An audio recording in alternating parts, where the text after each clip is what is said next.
recording as well. Yeah. Thank you very much. Thank you, Hannah. Thank you, Busi. So we'll wait for attendees to show up.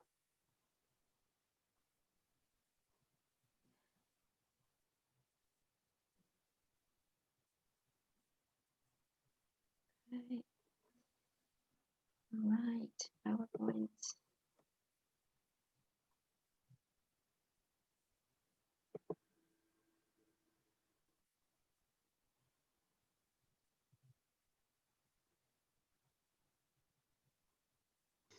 I was saying I take 1 minute, come back in 1 second.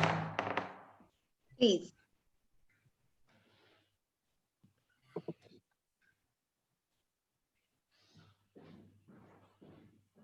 Hello to our attendees. Welcome. Welcome. Thank you for connecting. Welcome to the Module 1 Introduction to Communication for Development. We're going to still wait a few minutes to see if more attendees are connecting with us.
So just as a reminder for this session, I'll keep time and Uloma will monitor the chat.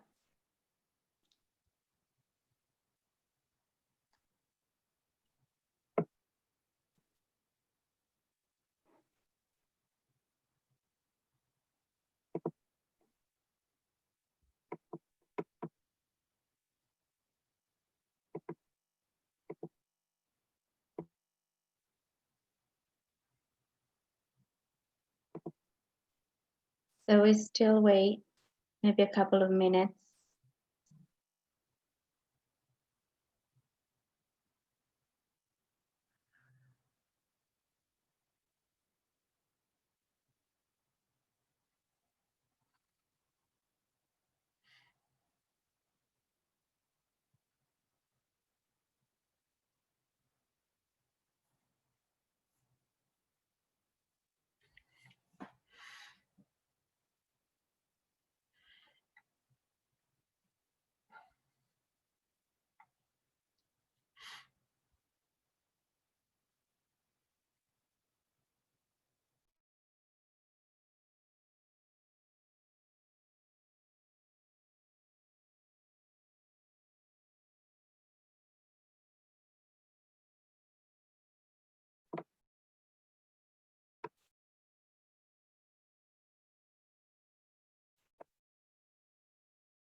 Oh, I can see Muzonda joined.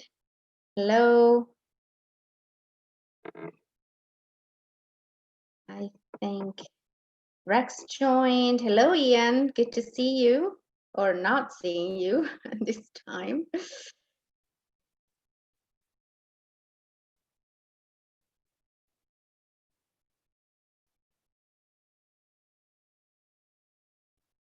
Welcome to representative from Kenya, from Tanzania. I can see one.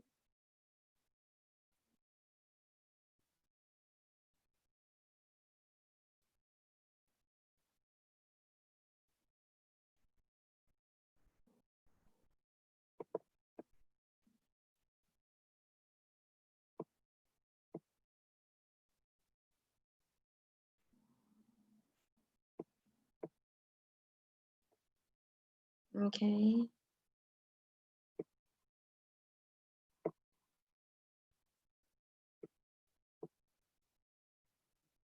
Mario, do you want to wait a little bit more, or you want to start? You want to wait? Okay, fine.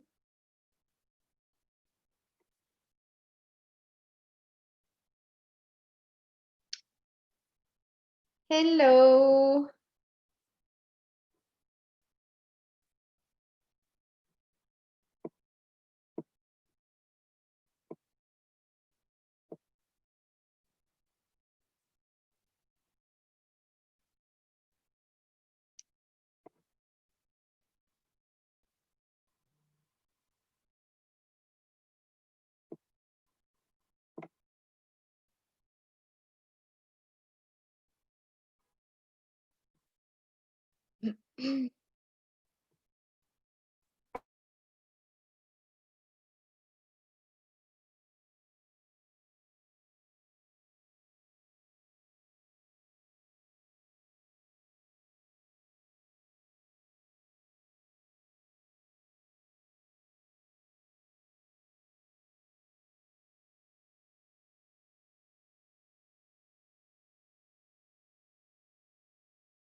Okay, so it's already 2:10 here in Rome, in Italy. I would like to welcome all of you that are connected here with us today to join the Module 1, Introduction to Communication for Development, or the Communication for Development virtual training that we are organizing within the YenKasa Africa initiative.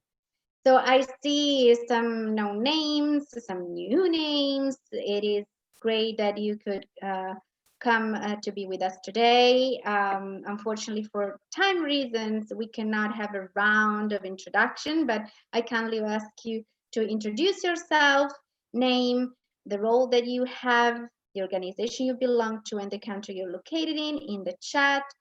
Uloma is here, now my colleague that you're going to meet soon.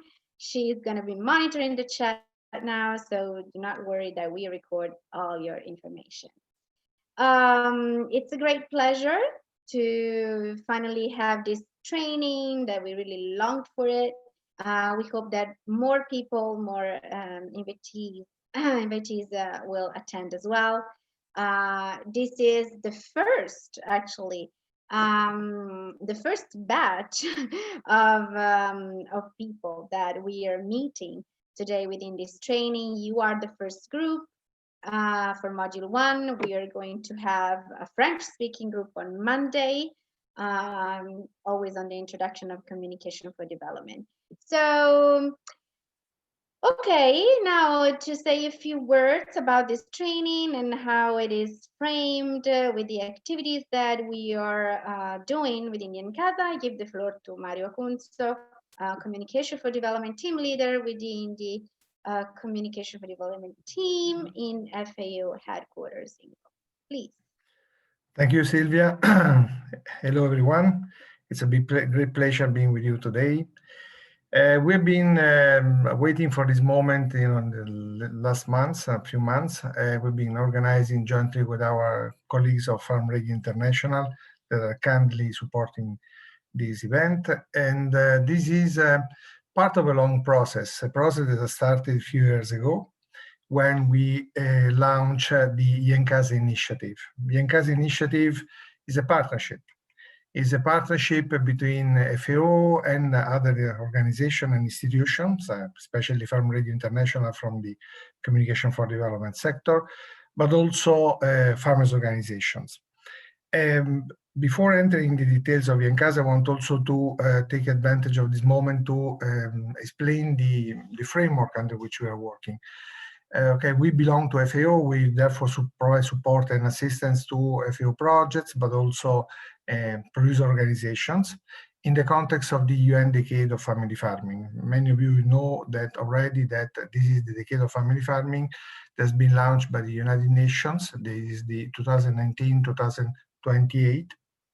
Is a period of time through which the United Nations are asking governments to really take serious consideration of the condition of family farmers, of smallholders in rural areas, and especially to promote new policies, programs that allow family farmers to survive, and to not only to survive, to go ahead with their own livelihoods and improve their well-being. This is very important to be underlined, especially in this time of crisis. COVID-19 has impacted the entire world, and especially the farmers population, that are essentially also an important and indispensable element of the survival of the humanity these days.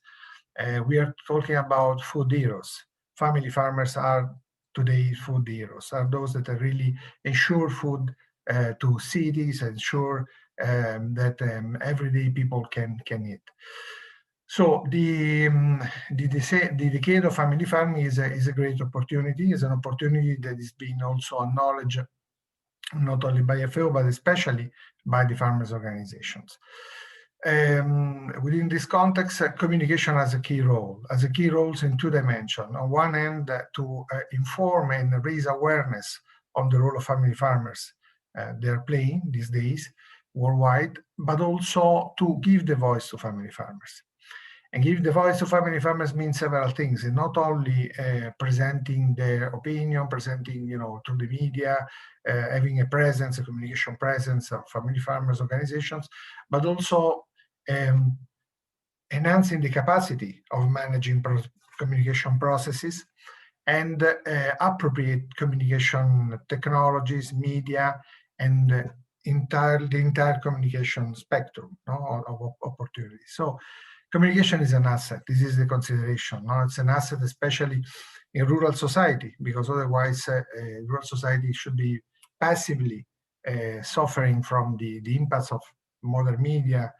And but no, nowadays, especially youth in rural areas is appropriating new technologies. Nevertheless, this is not enough. It's not just the use of a technology, of a medium, or social media, ICTs, the new things that are emerging that empowers people. What is important is the purpose through which this communication is being used, and the, let's say, the social dimension of the use of communication. So communication is basically, it's a social process, and we will see why an hour in this course.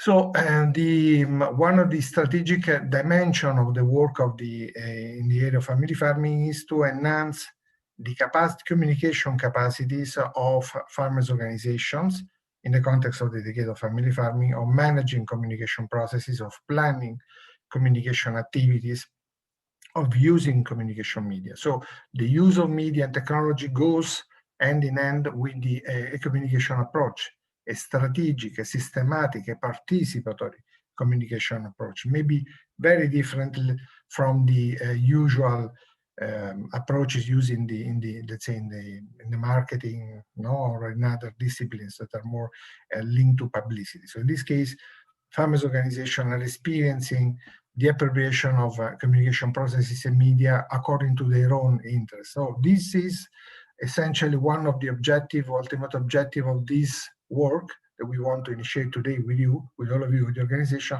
So enhancing the capacity of the organizations to plan appropriate communication, especially to serve the needs of their members. The needs of the members that are linked to production aspects, they're linked to also to access to market, to responding to the effect of climate change, to the emergencies like COVID-19. So communication is an asset, is another asset that has to be planned appropriately. So this is why the idea of having a training course. So this course is part of the YenKasa initiative. I want to share with you now this simple PowerPoint, just 2 slides about YenKasa. We are here in this training module on communication for development.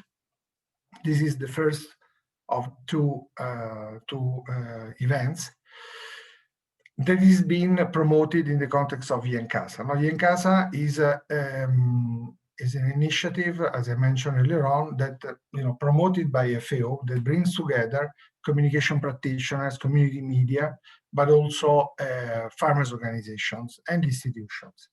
The objective is to foster knowledge and experience sharing in the area of communication, enhancing capacities and promoting partnership, again, also in this big domain of communication, so supporting ongoing project and initiative on how to better use the communication in the context of existing in development initiatives, and advocating for the role of rural communication services. We know that there are several projects that are using communication, also organization, but what is missing? What we are missing are essentially a policy framework that enable dedicated specific services for family farmers, and a clear role, a clear acknowledgement of the role of farmers organizations on delivering certain type of communication services, as well as the role of community media. So there are huge opportunities of establishing local communication services based on the needs of the people if there would be a policy change in relation to the recognition of these key actors. So these are the objectives of YenKasa. Now, YenKasa includes the partners I was mentioning before, so essentially Farm Radio International from the communication sector, La Via Campesina, PAF, Europa, ProPac, and other partners again from the communication sector like WAC, the World Association of Christian Communication, and AMARC, the World Association of Community Radio. So the combination of these different participants, of these different institutions, gives it's unique, so provides really a comparative advantage of this to this initiative, because brings different expertise, different capacities, and really links up the work of who's already engaged in communication directly with the organizations, directly to serve the organization. So the activity of YenKasa that started, let's say, 4 or 5 years ago, let's say, are framed, as I mentioned earlier on, in the context of the UN Decade of Family Farming, especially since last year. And I want to mention that the Decade of Family Farming as a world plan, as a global action plan, that has 7 pillars, but this action plan has been agreed with the farmers' organization worldwide. And one pillar of this, I want to refer just to the main pillar that is relevant to us today, is to enhance farmers' organization capacities in general and the services they can provide to their membership. And one dimension of this work is in the area of communication. So this has been acknowledged and agreed by farmers' organization, FAO, and the other UN agencies, including IFAD, including WFP, and many others, that this is a strategic area of work. So in this strategic area of work, we have several dimensions. So what is important is to, as I mentioned earlier on, promote a different approach to communication, a participatory communication approach. And this is one dimension, giving the voice to people. And this is one dimension of the work of YenKasa, promoting these rural communication services as part of the public policy, and also enhancing farmers' organization, producer organization capacities, as well as raising awareness of the general public on the role of the family farmers today.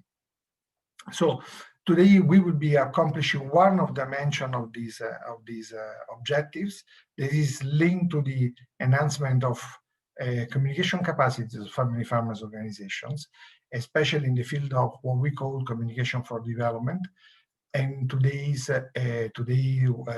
workshop is essentially focusing on the concept of communication for development, or linked to development, participatory communication processes to achieve development, inclusive development. And therefore, this will be just one step of a process. The process, as we have been trying to shape up in collaboration also with the other colleagues of YenKasa, for capacity development in communication, includes three phases, if you want, and several steps.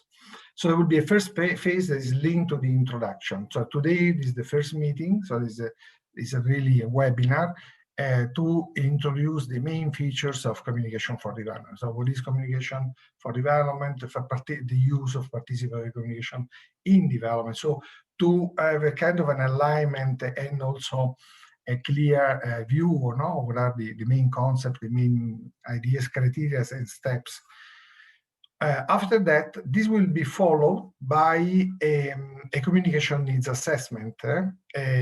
So with this needs assessment, it's a simple questionnaire. We would like to touch base with the organizations that are presented today at this workshop to understand and to assess their communication needs and capacities, but also identify priority topics they would like to work on and in the area of communication. So priority issues that are related to the work the organization do with their members, essentially. So we're not talking about developing a full-fledged communication strategy, but focusing on as a learning experience, because we are in a learning modality here, on one key issue, no, that they want to address. So this needs assessment will help prioritizing these issues, and there will be the second step. The second step is a module on, it will be a webinar on participatory communication for development planning. So this will provide an introduction to comdev strategic planning and certain tools that are used to do this planning. So the objective of while the first module today is to introduce to the concept, to the steps, to the phases, to the second module is more on the tools to use to plan communication as part of the organization. So what is important, and we believe this is very key, is the commitment and of the organization that and the participants that are today here, and they will be on the next webinar to follow the process and to implement the skills they will acquire in their organization. No? So in module 2, we will all have identified previously a topic, a priority topic. So we will start this analyzing and learning about the tools, but also start drafting something. There will be a preliminary, at least around the topic identified by the participating organization. That will be later further developed in the fourth step. There will be the coaching for the formulation of the comdev strategy. So the participant will go out with these tools and will continue developing the strategy within their organization with the support of the YenKasa team, especially FAO team, but also other colleagues will join and support. So there will be a practical exercise in their organization to finalize and prepare the communication for development strategy around one priority topic. Time. Hello? Time, Mario. Okay, thank you. So just to finish quickly, I want to say this is very, very important. So the commitment to go ahead with this process and define the priority topic and also to develop systematically. Finally, after we will get 2 or 3 weeks to develop this process, to develop this strategy, there will be a final wrap-up workshop where we will see the results. And we also decide how to continue, maybe next year, the activities for finalizing the strategy. So here I'm happy also to share with you other resources that are relevant to this course, like the, you will have here all the, and this Google Drive address, all the documents, but also you can go and consult on the left side, you will see the link to the e-learning on communication for rural development, and on the right side, also the link to the communication for development sourcebook. I think this will be a very intense exercise. I hope you will enjoy, and we are here to support throughout all the process. Thank you. Thank you, Mario, for giving us this overview. I want to share also my screen so that you can see. Mario, if you can stop sharing so that, okay, great. Share. Okay, here it is. Oh, what happened? Right.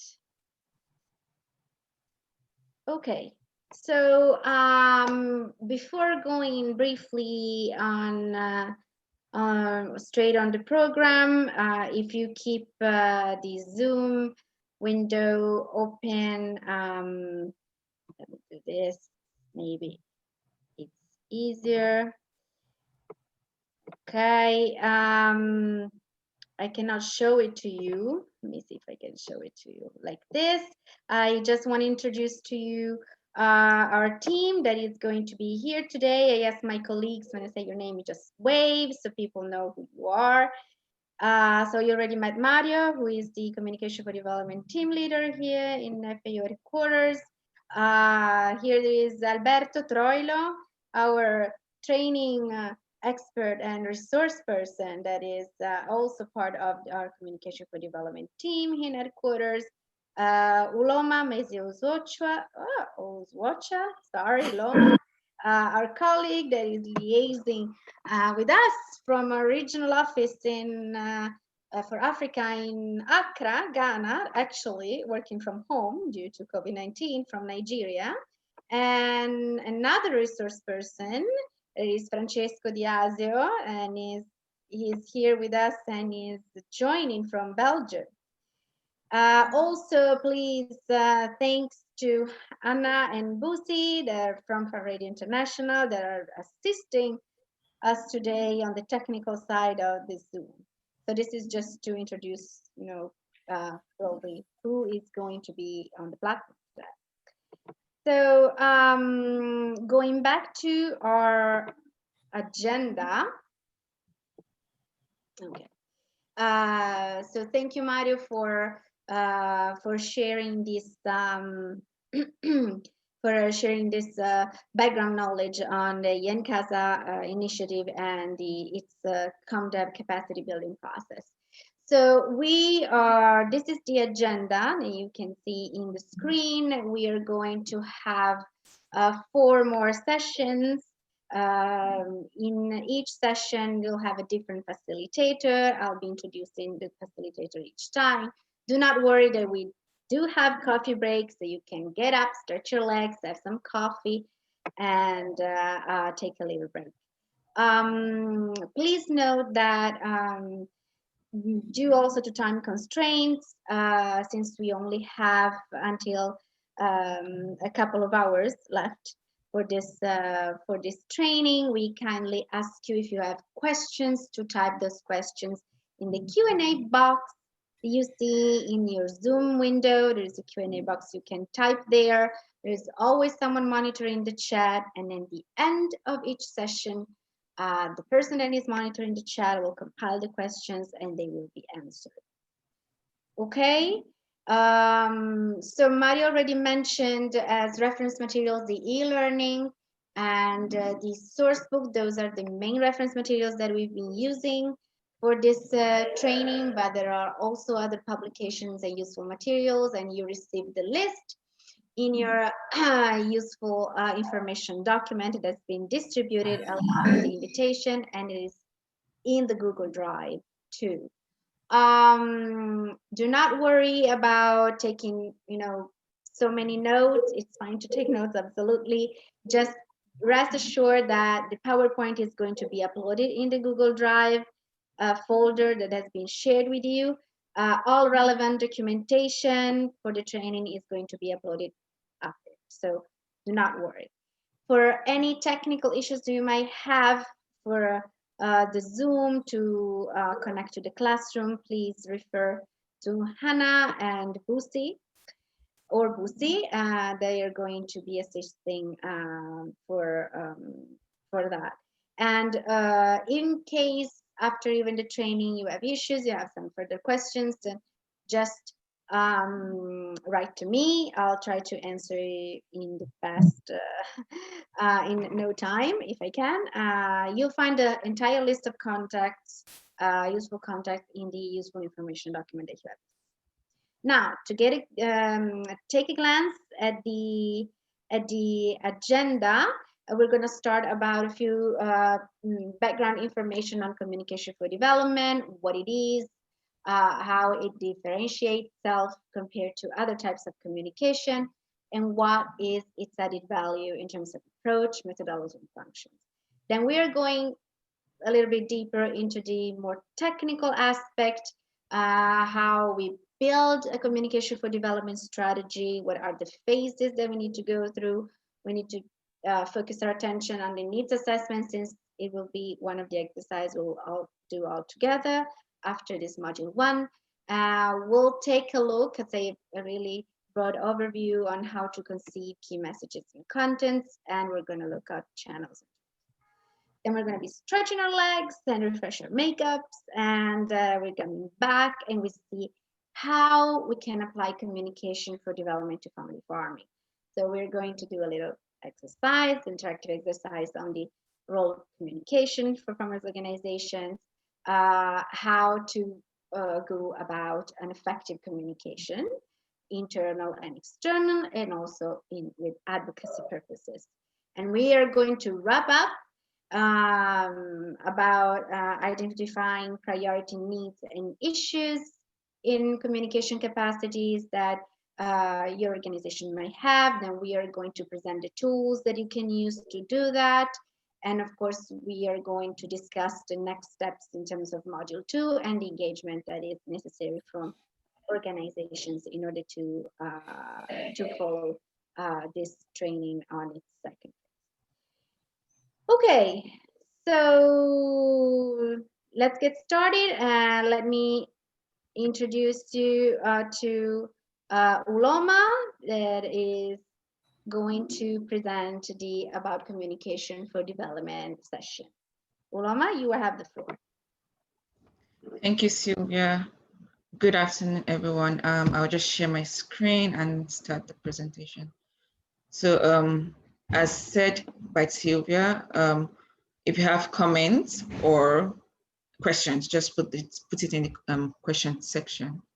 So first of all, I'll start with this image. If you could just put in the comment section what you can see in this image, like what this image depicts. Just write it down. 1 minute, please, for everyone. Put it down in the comment section. If you could see 1 or 2 things, whatever you can see in this image, please put it in the comment section and I will explain from there. Just 1 minute to put your information there.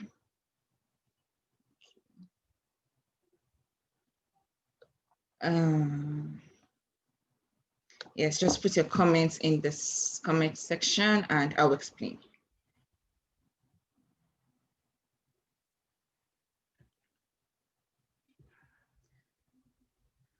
Okay, please, can I have the comments, if any?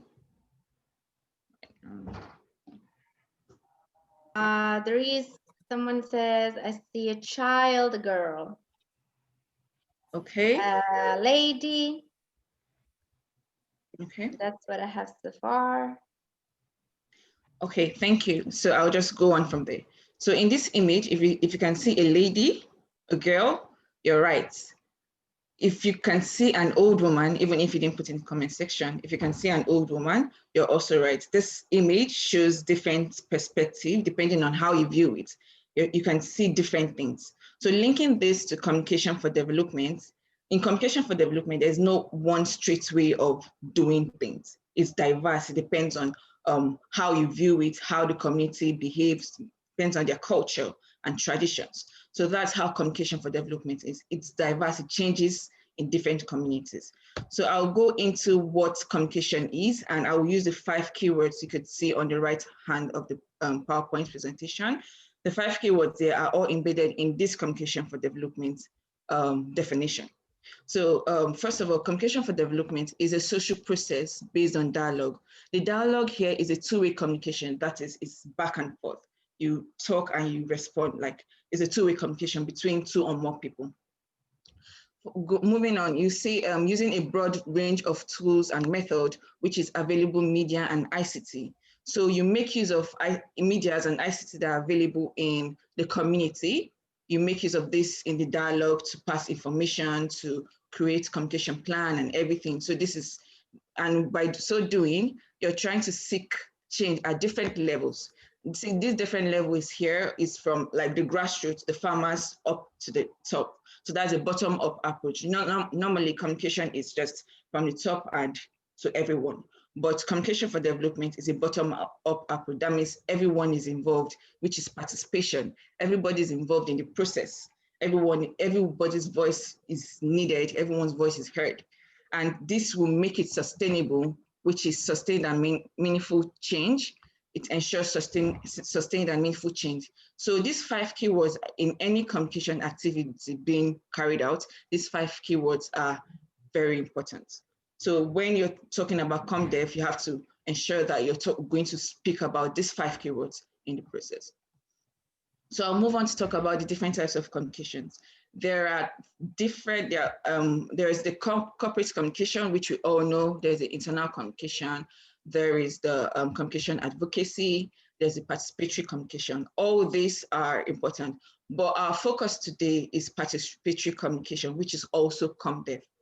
So as you can see, the corporate communication, which we all know is just from the organization to the public. So it could be a press release, it could be a TV news, a radio news, all that is one way, is a one-way communication. Here you don't get to give your feedback about it.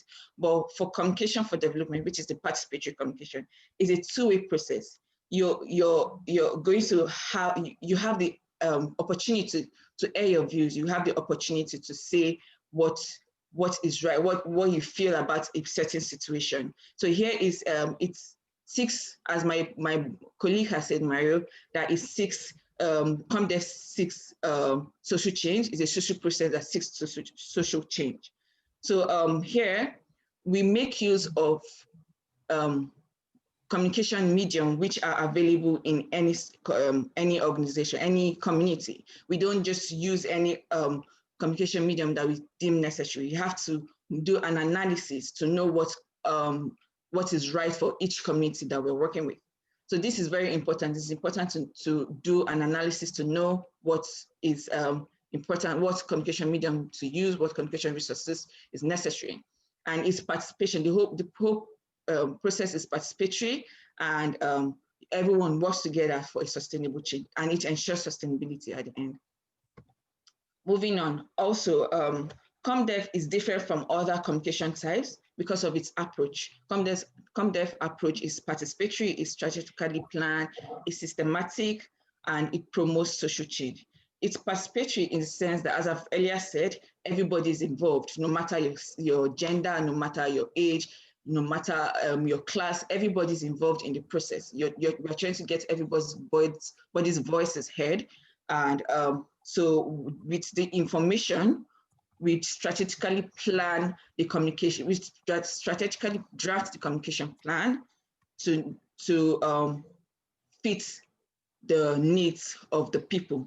So in strategically planning, you're going to draft a SWOT analysis, something we call the strengths, weakness, opportunity, and threats of that community. This will help you draft the communication plan that would be necessary, that will be relevant for the community. And also, comdev is different, is very important in all stages of a development project. That means in a project, you have to involve it from the start till the end. So every section, every stage, comdev should be in that, because it's very important. And finally, when all these are put together, it promotes social change. Comdev promotes social change because of the content, because of the involvement of everyone, because everybody's voices are being heard. So it involves social change, and this social change ensures sustainability and a big change in behavior and attitude towards a particular thing. So moving on, comdev combines several communication functions, and these 10 communication functions are very important in communication for development, in carrying out a communication activity in a community. First of all, I'll talk about understanding the local context. Here, this means that you have to create a content. You have to take note of the norms, the beliefs, and the culture of the community you are working with or in. You have to design a communication plan that fits that community. You have to use what they know, how they behave, to create content and context and communication information for them. So to do this, you have to access people's knowledge, perspectives, and expectation. As I said, you need to use the SWOT analysis to do this, because using the SWOT analysis, you get to know what they know about the situation. You get to talk about, they will get to talk about their strengths, their weaknesses, their attitude, their practice, how they've been doing things in the past, and how they would like to see it change, what difference they would like to see. So by so doing, when you have this information, you build on existing, it's important to build on existing communication resources and media, meaning that you have to use the communication media which is available in that community. So if, for instance, if a community uses radio to pass information, or uses community gathering, or uses TV, however they pass information, you have to make use of that media, you have to make use of that process to pass their information. So you also need an analysis to do that. And in the course of this presentation, my other colleagues will talk about this in depth. Also, it is important to use appropriate communication technology. Using appropriate communication technology means that you have to use a technology that's necessary for them. You can't use internet in a community where they have no access to internet. You have to use what they know, what they can sustain, even at the end of the project, what they can continue using as time goes on. And also, it is important that everybody's voices are heard and everyone has access to knowledge and information. That is, everybody, despite the gender, as I said, the gender, age, and class, everybody needs to have fair access to knowledge and information. So meaning everybody should be involved. It is also important to enhance the local capacity. That is, you're building the local stakeholders' communication capacity, because by so doing, at the end of your engagement in their community, they can continue the process, because we're talking about sustainability on and on. So it's important that you build the capacity of stakeholders or the communication individuals in the community. That is, people who are in charge of sharing information to the members of their community. You have to work with them in building their capacity. So even at the end, they can carry on the process. It's also important to create locally relevant content. So you have to create a content that is relevant for the community. In a community where they plant cocoa, you can't create content for rice farming, rice harvesting, or you can create content in English for a community that speaks Swahili. So you have to put all that into consideration when creating content for them. So something that is relevant to them, something that they will be able to understand and it's easy for them to access and carry on and relate with, because it's very important for sustainability. It is also important to improve the capacity of community institutions. That is, most communities have like farmer unions, they have agricultural advisory services that they look up to, that they work with.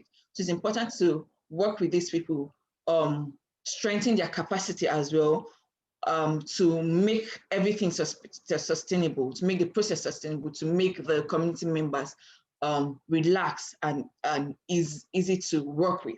Because at times it's hard to come into a community and make them understand what you're saying, make them believe you, or like just generally accept it. So to have this done, you have to work with people that they trust.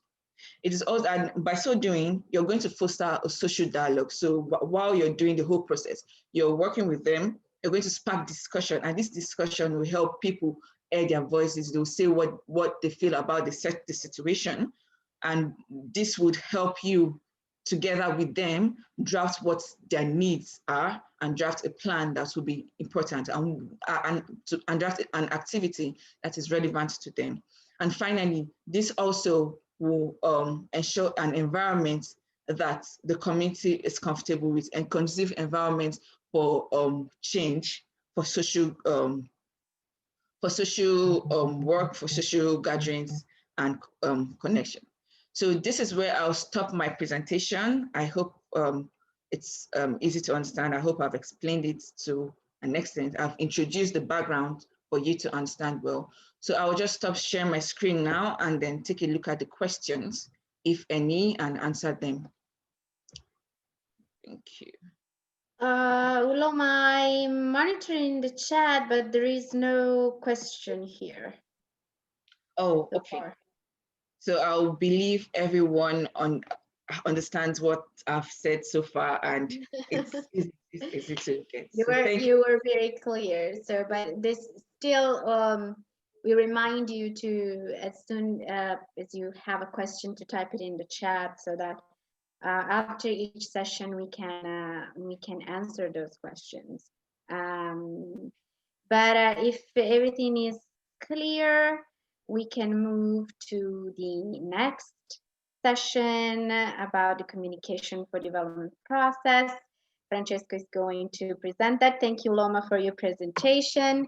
Please, as usual, if you have your questions, type them, and someone is going to be monitoring the chat and compile those questions. Francesco, you have the floor. Well, thank you, Silvia. Thank you, Loma, Mario, and all the participants today. For me, it's a great pleasure to be with you today. My name is Francesco.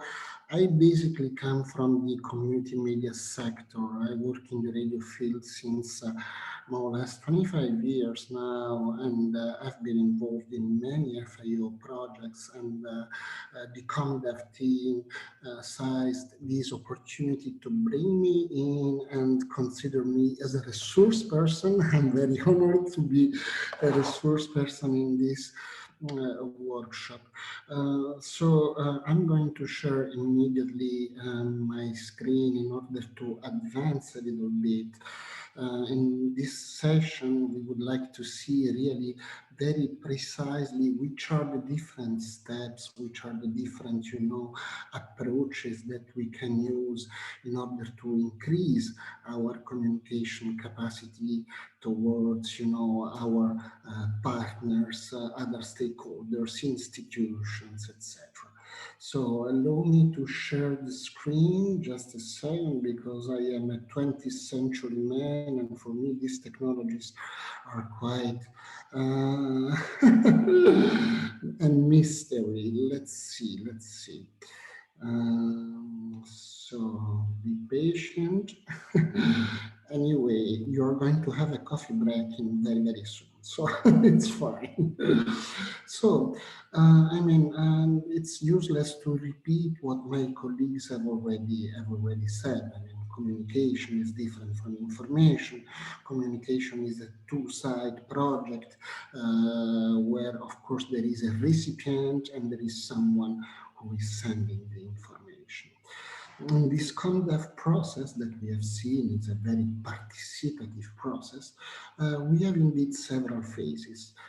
The first one is to understand mainly which are our needs, a communication appraisal, meaning what do we need to communicate, and especially to whom. My previous colleague, Uloma, mentioned a couple of times this SWOT. SWOT seems, a very complicated word, but at the end it's a kind of, diagram where we can divide in several points, which are the strengths, our weaknesses, the opportunities, the threats that are, hidden behind, the communication process. In this first phase, it is also important to understand which is the communication environment. As we said, in communication, we can rely on several tools, but first of all, we have to understand which are the main tools that we can use, and especially which are the most effective tools to use. After this, we are going to see this precisely in a while.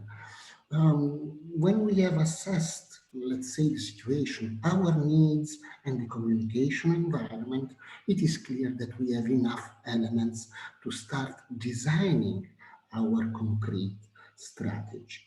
So, which are the objectives? What do we would like to have as a result, as an outcome? To whom we are targeting our communication, therefore who is our audience, and which are the key activities that we would like to highlight. As a matter, as a last point, which is probably also very relevant, as you can see, it's the budget. Of course, budget is not a secondary issue, because of course we have to compare all our, wishes and expectations related to what we have in the hands and how we can use the resources, the financial resources that we have in order to have more impact. The third phase that you can see here is basically the implementation. So for now, in the first two phases, we see which are the needs, the strengths, opportunities, the threats, which is our communication environment. Then we design a strategy, objectives, etc. And then we go towards the implementation. And the implementation, of course, as a first point, starts from the availability of the funds that we have, which kind of specialized service we can rely on in terms of other providers or partners, and then, of course, the capacity development of the team and all the participatory, let's say, framework where we are working. As a last point, as you can see, we have the result assessment and sustainability, meaning looking to the future, looking to what we would like to achieve in the future, eventually try to adjust something, timely adjustment, to see if it is what we are doing is really effective, if it is really efficient, and of course to think about the sustainability. Sometimes we know that we can rely on a certain budget today. Can we rely on the same budget tomorrow, in a week, in a month, in a year? Can we increase this budget?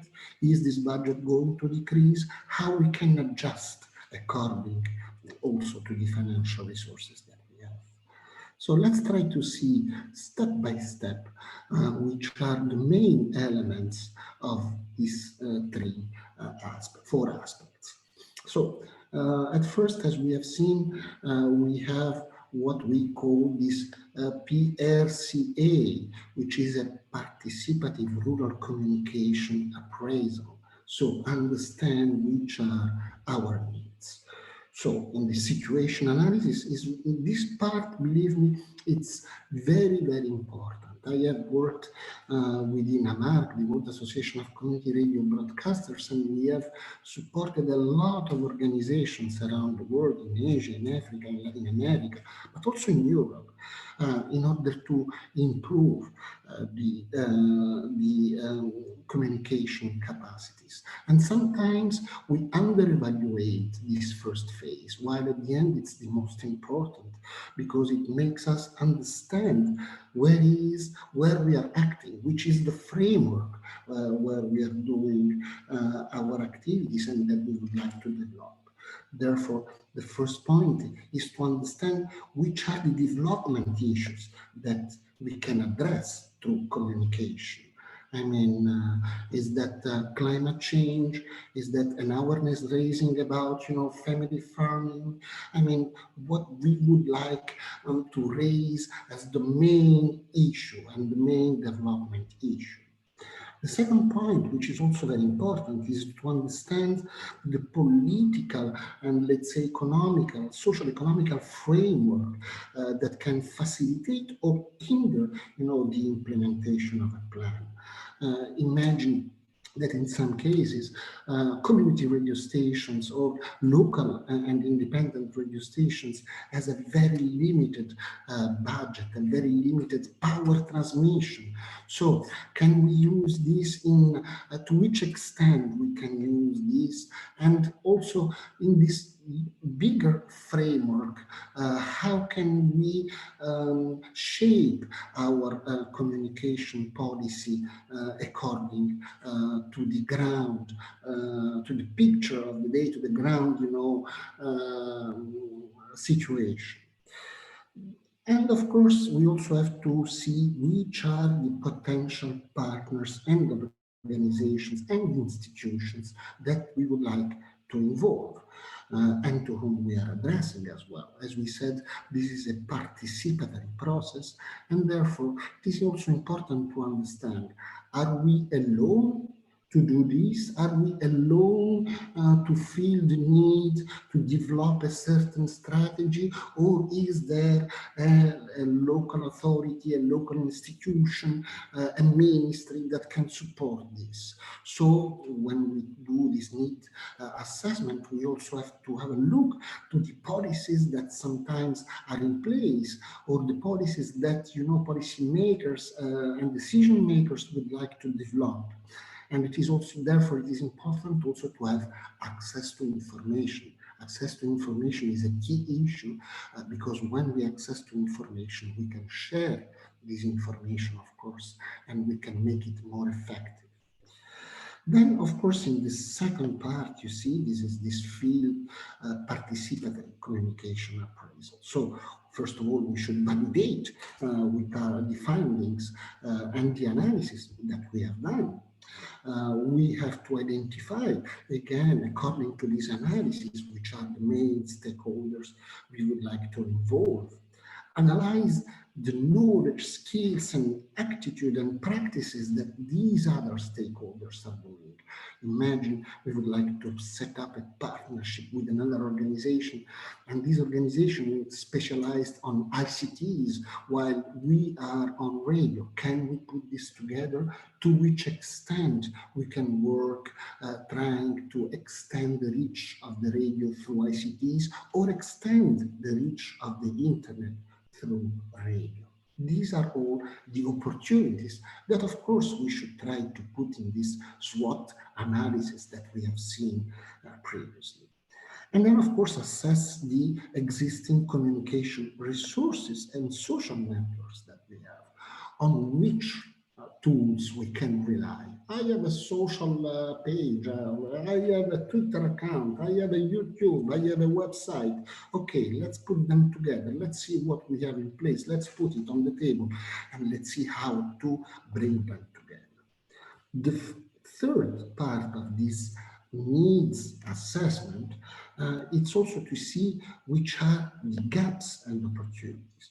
Of course, only when we have all the elements on the table, we will be able to understand if there are some gaps, or if we can, go towards one direction, because this is a big opportunity. As I said, institutions and organizations that can support our approach. And finally, the communication dynamics, the knowledge exchange and this social interaction. I would say that this social interaction is also very important. We know very well that it happens in the real life. I mean, when I know something, the first thing I do, hey guys, I call my friends, hey, did you hear this? Did you hear that? I mean, can we move on that direction? So, of course, when we know something, I share it.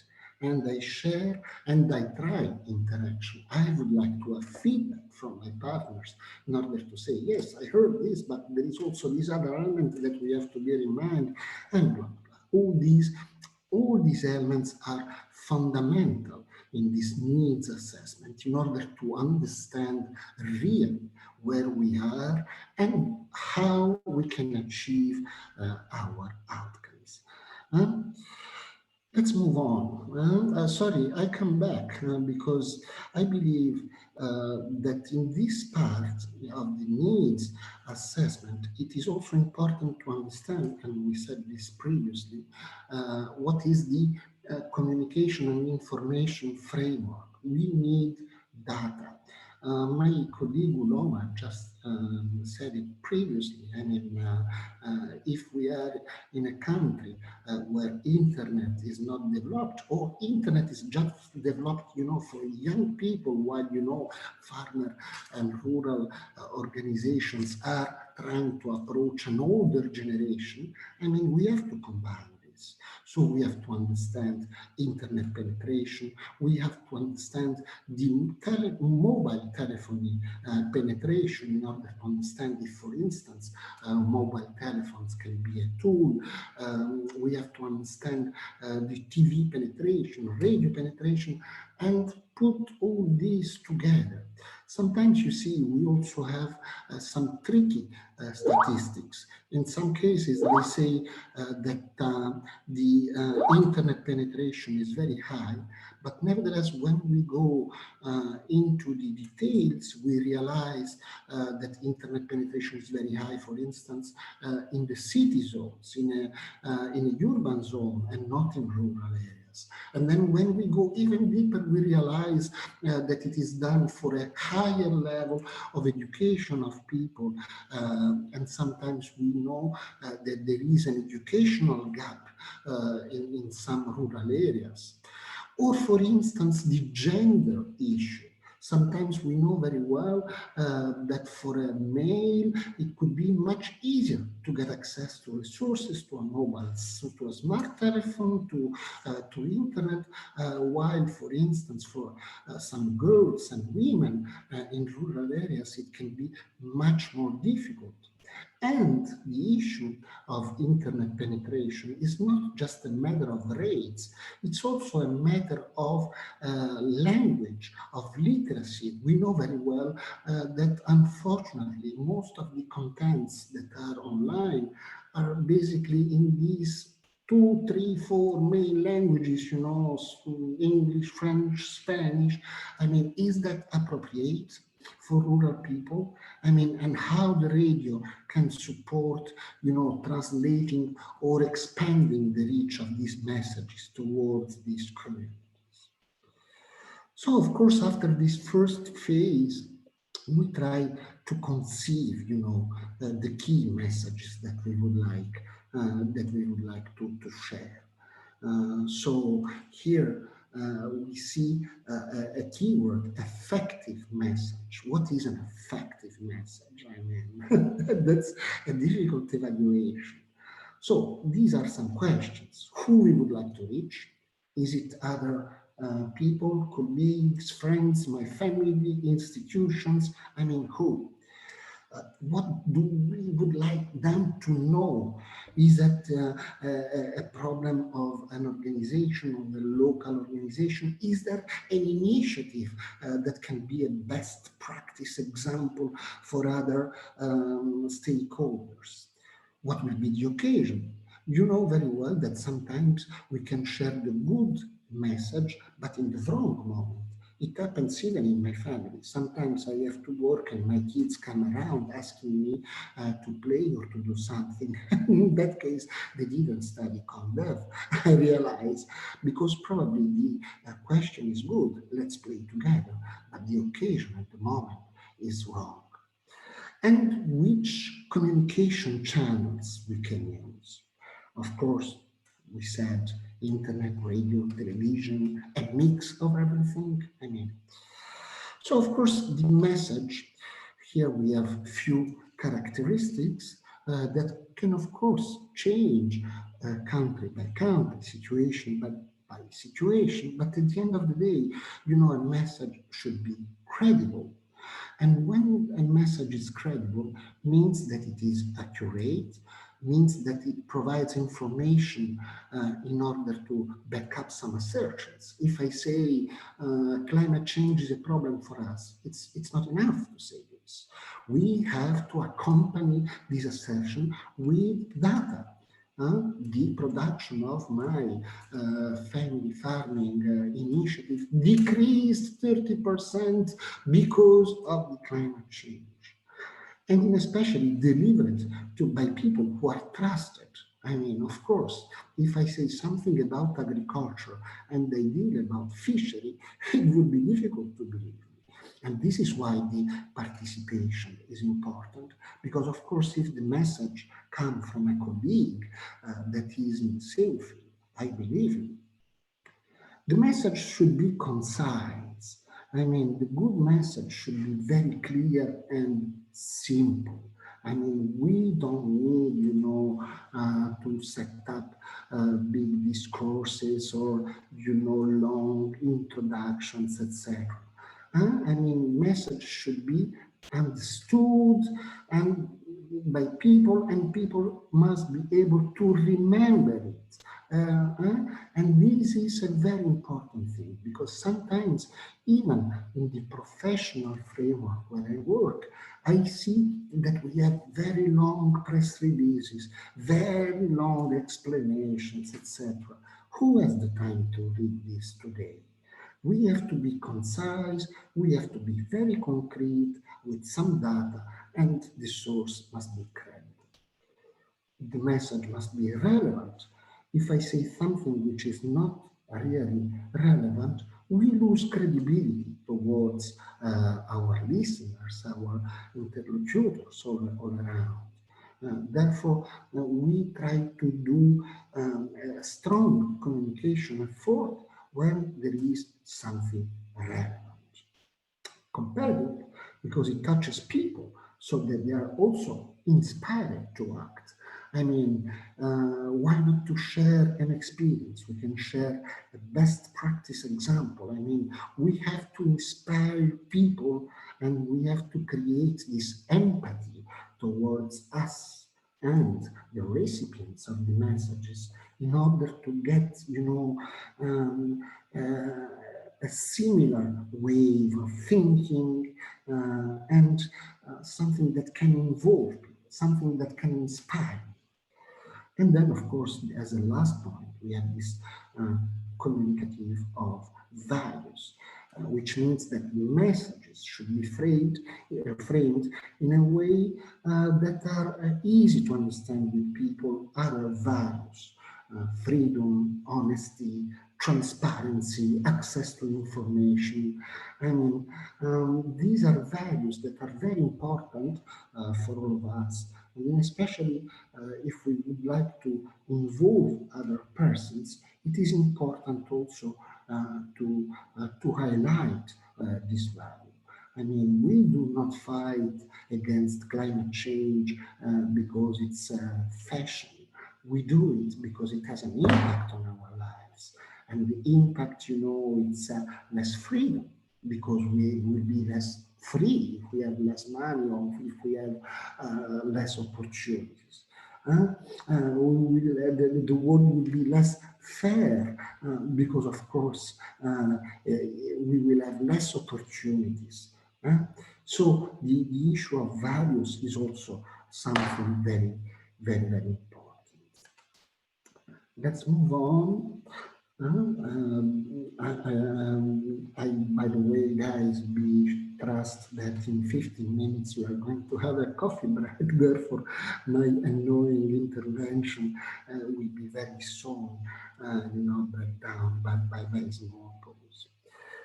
The core contents. So, as we said, core content means concise contents based on communication objectives and the organization needs.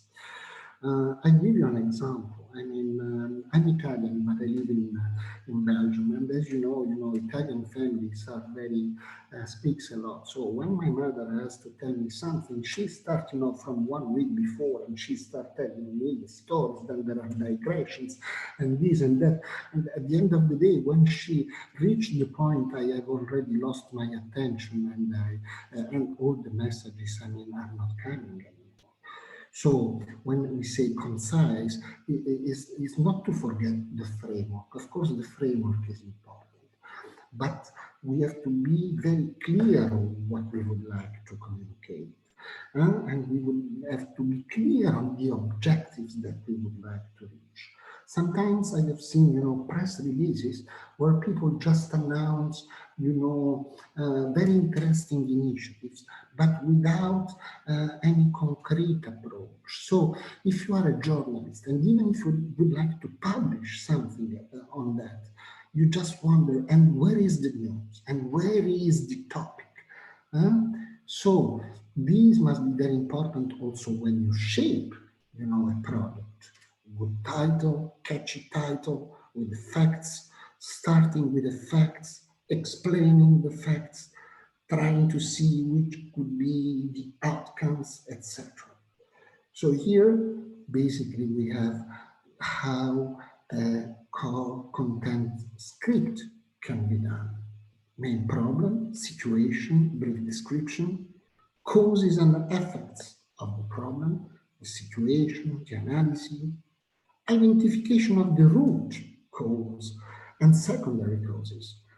Sometimes, we know that climate change or policies can have a direct impact. We have to know, we have to identify where the root cause of other problems, our problem is, and then propose corrections. It's not enough to say, I'm against, I'm in favor. We can propose correction. And try, to frame this, saying, and according to my organization, in partnership with this and that, we would like to tack you do 3 proposals, very concrete, that can be easily understood by the recipients. And then, of course, the correspondence to the solution of the problem situation. Because, of course, we try to envisage some solutions, and of course, solutions should be related to the problem situation. So I'm sure that at the end, you know, every organization, every institution have different models of communication. But at the end of the day, if we realize that there are 3 or 4 key issues to consider, of course, we can adapt it to our local context. But at the end of the day, this is more or less the schedule, I would say, of what we would like to do and how we would like to do it. So finally, we are arriving more or less to the comdev channels and tools. We spoke about, you know, different possible channels.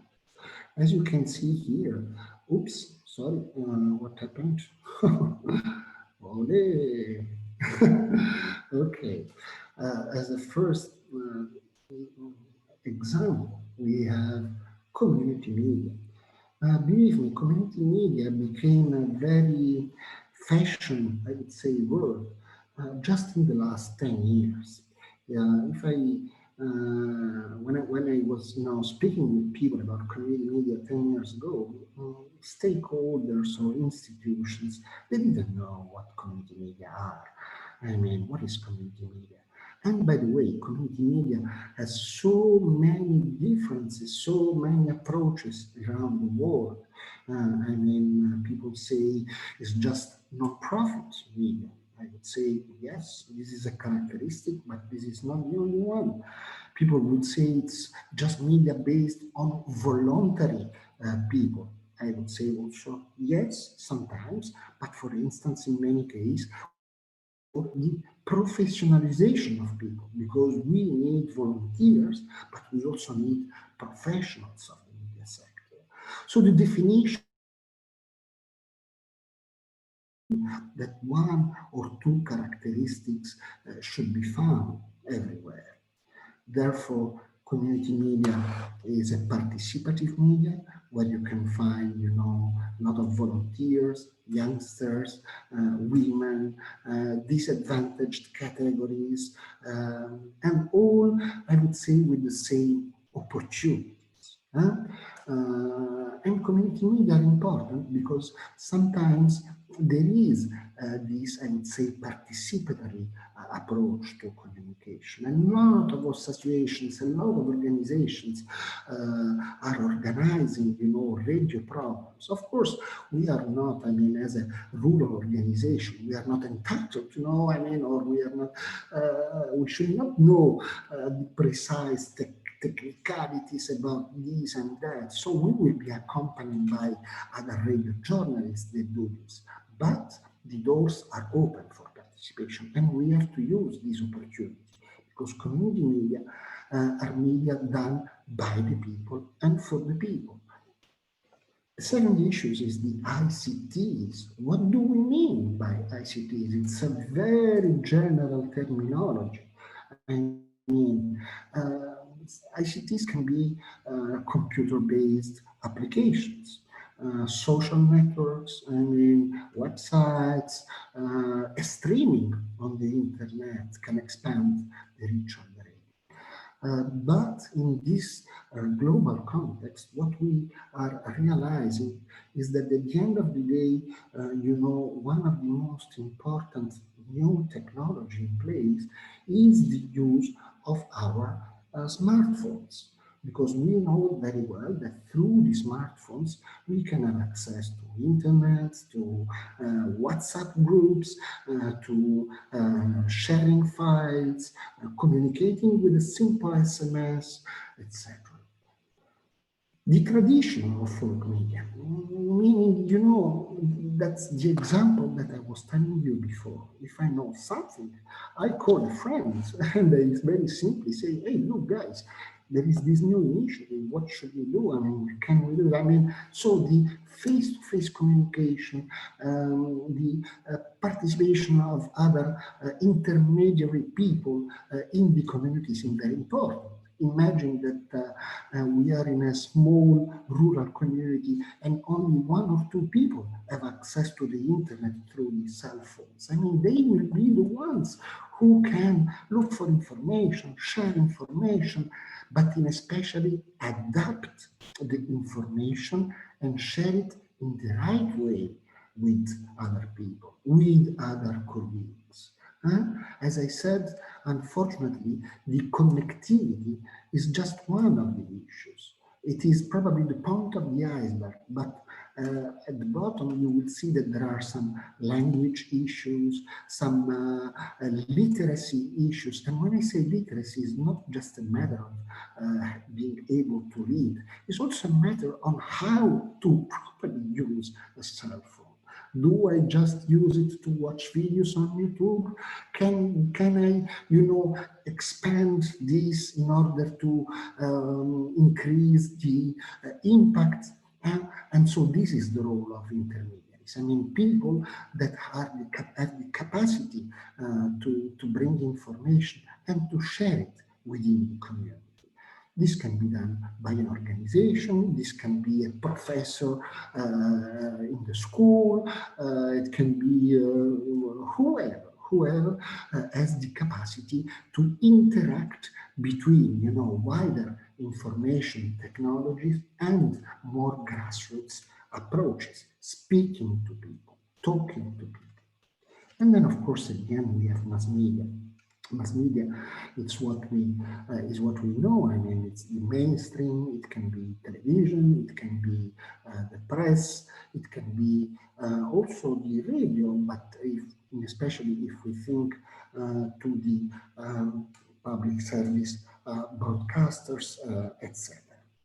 In this case, we know very well that it is very difficult to involve them. In many cases, this is a truly obstacle that we have to overcome. But this also depends on the elements that we have seen above. And these elements are the credibility of what we are saying, to be concise, to be relevant. So when we demonstrate also to other mass media the relevance of what we say, the credibility of what we say, and when we have a truly message to share, probably even the mass media would be interested. So this is not to underevaluate. It is difficult, but this is not impossible.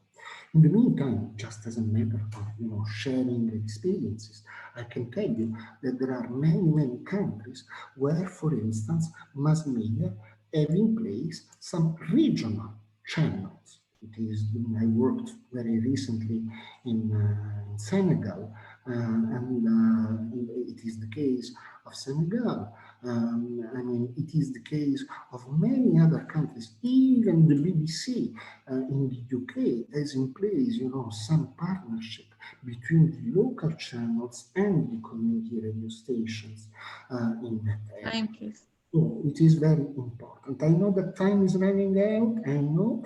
So I would like probably to stop here to give you the time, you know, to ask a few questions.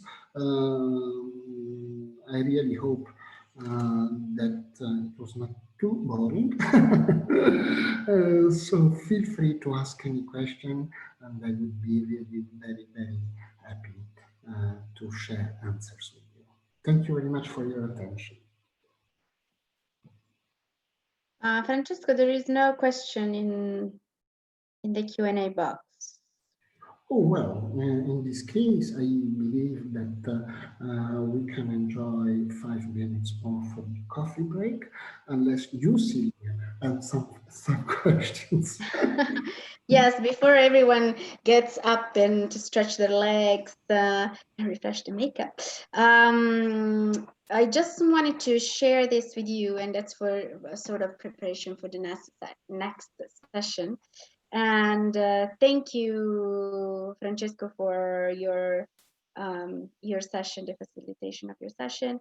I am sharing with you this slide and invite you. Let me see. Okay, there it is.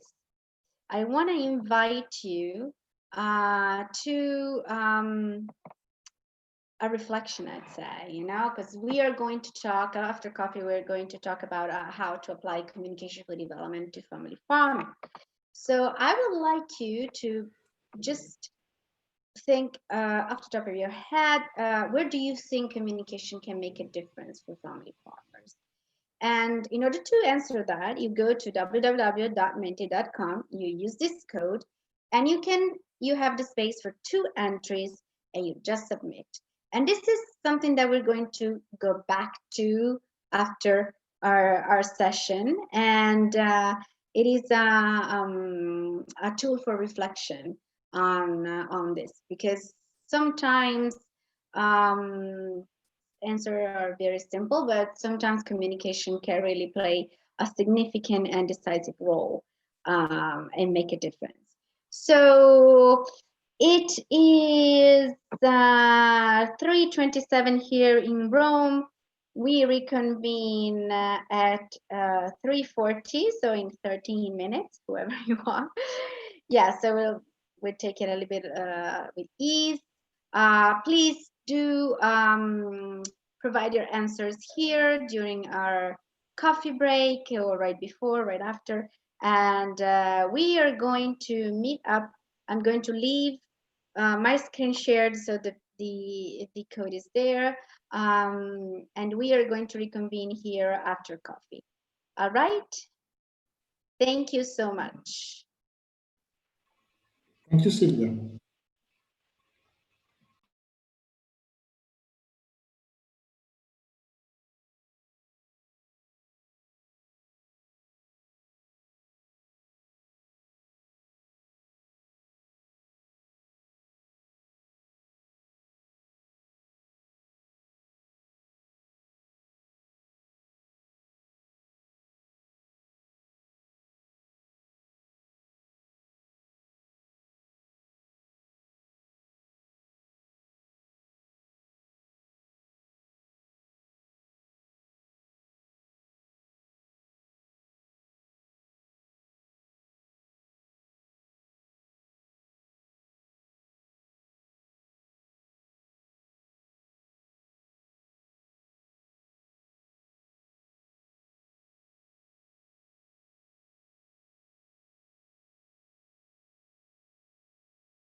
Okay. Let me see. Oh, okay. If everyone is back.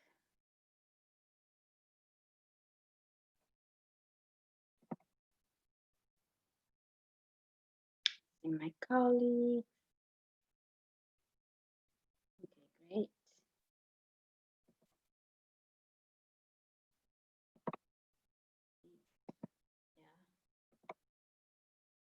Yeah. Okay. I hope you could stretch your legs and get some coffee or tea. If I show makeup, powder your nose, as you would say, so that we can go back to our session. So we're almost there. We do understand it is hard to be sitting to participate in a training. It's not like having workshops in person, and you can do energizers and icebreakers and games and very fancy coffee breaks, by the way. But we do what we have to do for the safety of everyone. So, okay, let's move on to applying communication for development to family farming. So we are really getting into the, if you will, the core of this training, meaning, you know, like hands-on, some, you know, now us as farmers organizations, and how can we use comdev concretely? And this is actually a great question, because communication can do a lot for family farmers. And it's also why, part of the why I wanted you to briefly brainstorm when I asked you, where do you think communication can make a difference for farmers? And it actually is a resource. Communication is a resource, because like Uloma, my colleague Uloma, comdev is said before, comdev is a social process. You know, so actually being a farmer has a lot to do with the social process, and the sharing of knowledge, the learning, the peer-to-peer learning, and the engagement. So we can briefly tackle on this, and if we stop and think about it a little bit, actually we can see that we need, if we are family farmers, we actually rely to the agricultural information that also we own as farmers, you know, in terms of being able to grow crops and such. But also we're relying on information that are strictly related to our context that we need, for example, the weather forecasts or the market prices, like it's.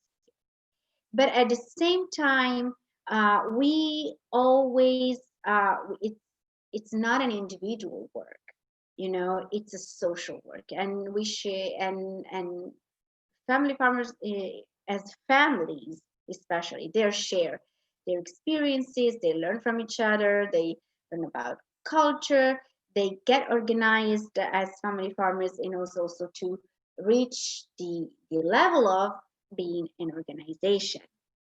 So once actually family farmers are organized, and you know this very well, they can be able to access those channels that lead to making more room for themselves in the decision-making arena.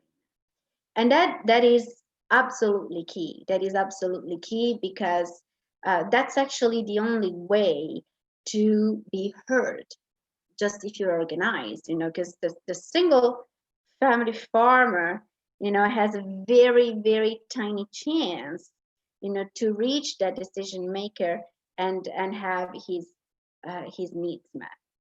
So I wanted to get a little bit into more the effective communication within farmers organizations.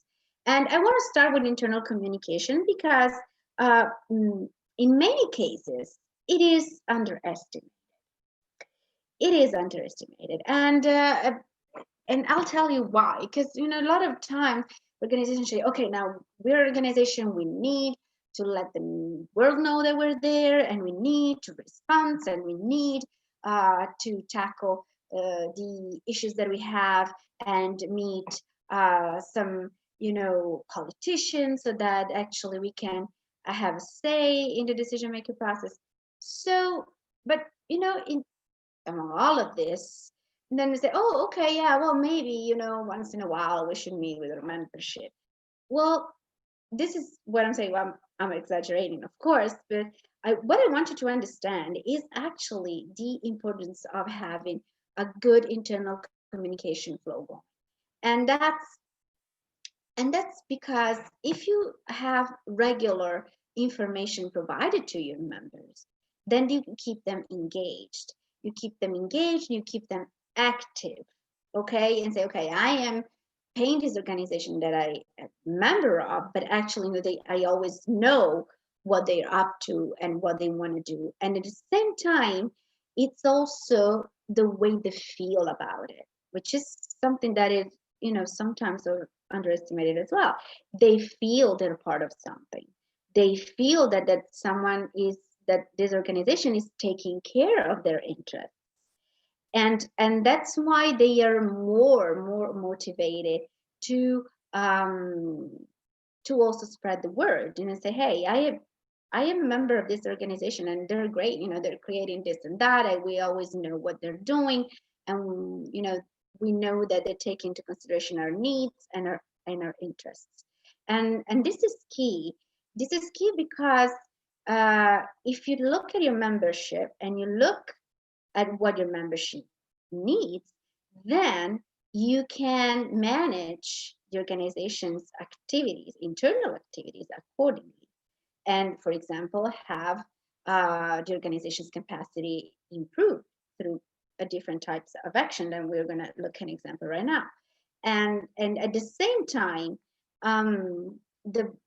having this internal information flow going and having people feel, they're part of the organization entirely, and at the same time, the organization is getting stronger and stronger, that would enhance its productivity, but also the social dimension of it. When a member is happy, it's going to share that being happy about the membership with other farmers. And at the same time, if they spread the word, the membership increases and the organization becomes more sustainable, economically speaking. Now, in this slide, we have an example from Mali, and this was is a women cooperative. Okay, so about assessing the needs, so they realized that most of their members were illiterate. So if they wanted to introduce some new technique or give them some advice on specific technical activities, they would find it very hard because people do not know how to read or write, so they could not send out a message, and that was it.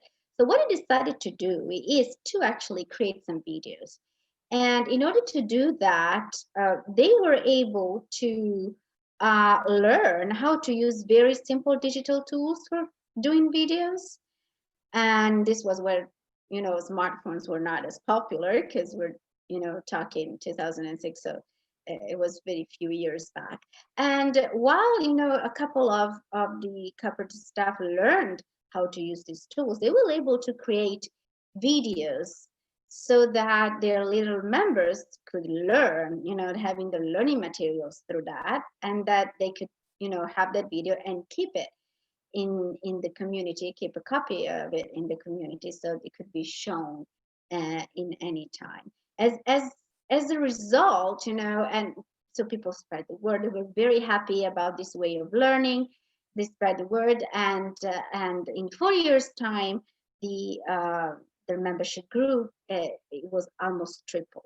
So this is to make you understand how it is important to learn what your membership needs are, and to try to respond, even though in this case through capacity development, of the cooperative. So I want you, we're going to talk about external communication as well, but I wanted you also to understand how these are interlinked, and how important also to have a good internal communication flow going, and that is adapted to the context that your organization is in. So going about the external one, so the famous outreach, which is the most appealing to most people, and it is right. I mean, it is right for external communication also to be appealing, because it's your business card, it's the way you present your organization to the world, what it does and how it does it and how it is structured and what is its vision and its mission. And this is very important, because sometimes also the external communication is very confusing, and it's something that it actually goes hand in hand with internal communication, and we're going to see an example. But it always depends on your membership needs. Okay, so those to the ones you're reaching out must be a good target for your organization. So it is important to have a dialogue with, for example, institutions or local governments, or people maybe that are organizations that are in charge of agricultural services, and make yourself visible there, and maybe also worthy, say, of maybe funds that can be provided to you. But also it is important that according to the type of organization that you are also internally and what you want to do, that the groups that you're targeting your marketing to. So for example, what types of groups within the civil society are you targeting your outreach? Are you differentiating your outreach? If I'm creating also some visual and some tools, some vision and some tools on the for the right people. Am I reaching that specific segment of the population that might be interested in partnering up with me?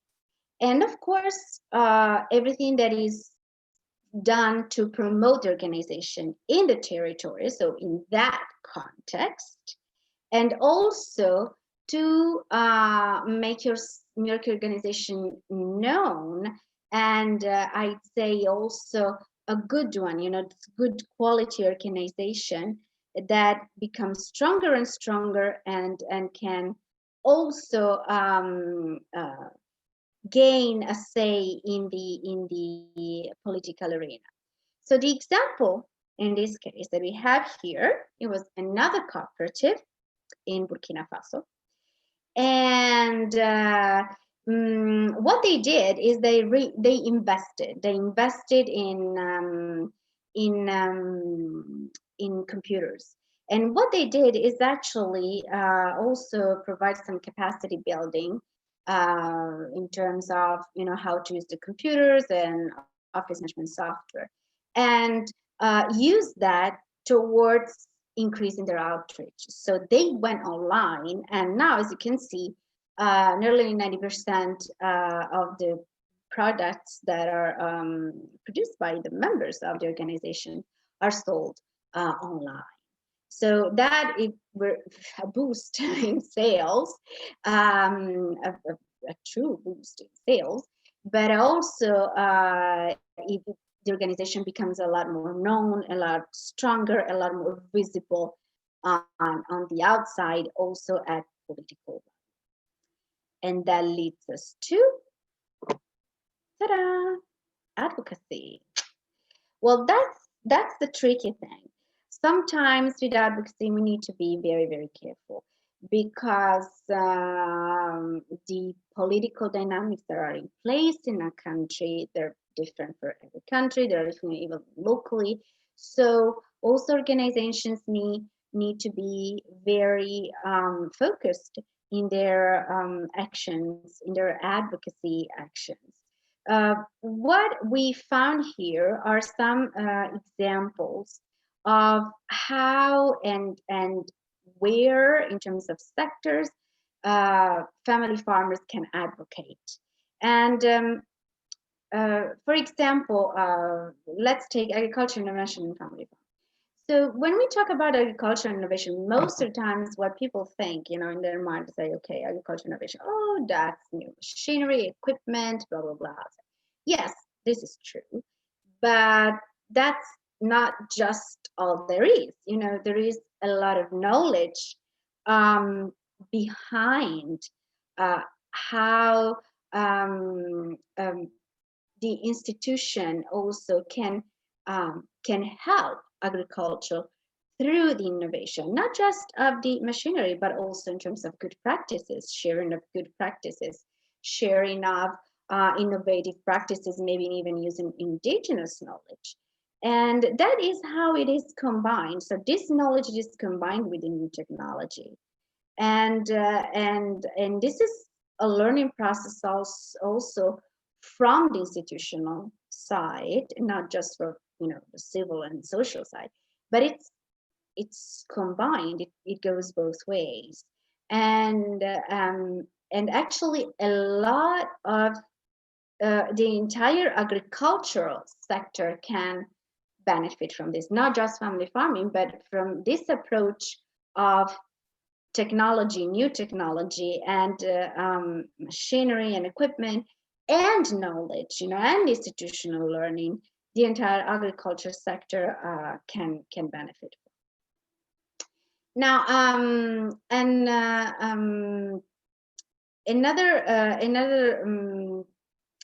topic that we have up here, it's food and nutrition security and food systems. Well, the food and nutrition security has been dealt a lot with in FAO forever, and that's because still a lot of people, especially in developing countries, are food insecure. And where does communication can help? You know, it's always knowledge. You know, no matter how you put it, it's always knowledge.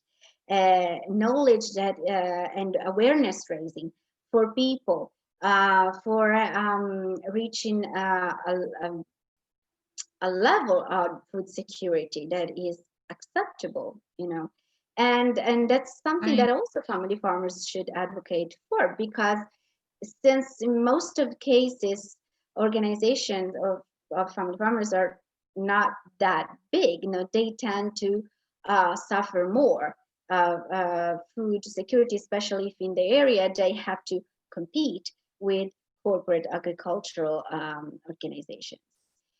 So that's something that also we want you to think about. Yes, time. Yes, I know. Then resilience. Again, raising awareness about, you know, the improvements that can be introduced to agricultural practices so they can be sustainable and, you know, reduce the risk in case of disasters, and also or emergencies, and be ready for a quick response. And also natural resources management and territorial development. And that's something, the natural resources management, that is increasingly worrying on how, not in every country, well, I think also not just in developing countries, you know, can put at risk the activities that family farmers carry out in their work, because of corporate reasons, because of government's reasons, and sometimes the political aspect get into this. And that's something that really stakeholders should come together to manage the degradation of natural resources and try to reach a consensus. And with that, I am done, but I want to take a look. I'll just stop sharing my screen for a sec because I wanted to take a look at the answers that you provided so I can show you. And I hope that everything was okay. Okay. All right. So sorry. Okay. I can show you this. Open. Yeah. There it is. Okay. This one. Okay. I just wanted to share, the kind of answers that you provided. And do not worry about this. It's going to be in the PowerPoint. But this is just, on a tool for reflection, if you will. A tool for reflection, you said, in marketing of produce, improved methods of farming, information disseminations and methods of production, tech support, fostering unity. And you saw that there is a lot more. There is a lot more that you can do, for your membership, for improving your advocacy. So this is just, to have your thoughts going on this and open your reflection to more opportunities. And on that note, I'll stop sharing. And okay. So I'm ready to take questions, if there are any. We have no questions so far, but I believe that people are reflecting around these topics. Absolutely, we know that is a lot. We realize that is a lot to take in such a short amount of time. So we are very, very aware of this. But not worry, because you'll have all the materials, and if you have further questions, you can always contact me afterwards, and I can divert to my colleagues if necessary, so that your questions are answered. So in this case, I am leaving the floor to my colleague, Alberto. So Alberto, hello. Hello, how are you? So do you want me to share my screen? Yes, please. All right. Hello, everybody. Good afternoon. I am part of the Communication for Development team of Rome, but I have also many years of working in projects in the field. Then I can share a bit of what okay. Now, this will be the exercise really in which we are expecting you to be involved and realize to go to the next step, that is the module 2, in which is planification of the communication will be the main topic of that. It doesn't mean to make an assessment just for the sake of doing it. It's just for planified certain activities or the strategy and the plan with the resources required for putting in practice that plan or implementing it.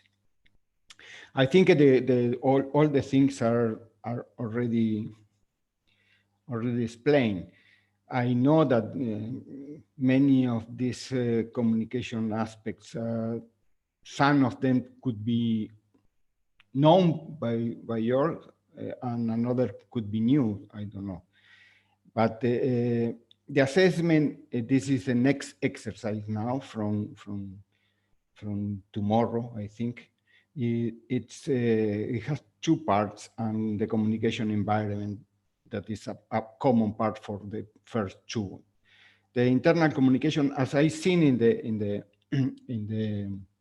Manticom, that there are aspects, maybe not in the same way that are just getting or fitting into the internal or external, but more of this aspect that you mentioned there are just really considering to go into internal communication. The unity of the people are the information that you need in terms of production processes. I mean, they were, if I am not wrong, I have seen at least 3 of these aspects that are getting into the internal communication, that is the technical part, I mean, the producing things. Then it means that most of you are thinking that techniques for production processes are needed. Then that is part of the internal communication of any organization. And it's similar, the process of that communication is similar to the external communication? Not at all. Starting because one is very participatory, the internal communication, because the answer of the problem could be given by a technician or another farmer that solve it and have a good practice on that.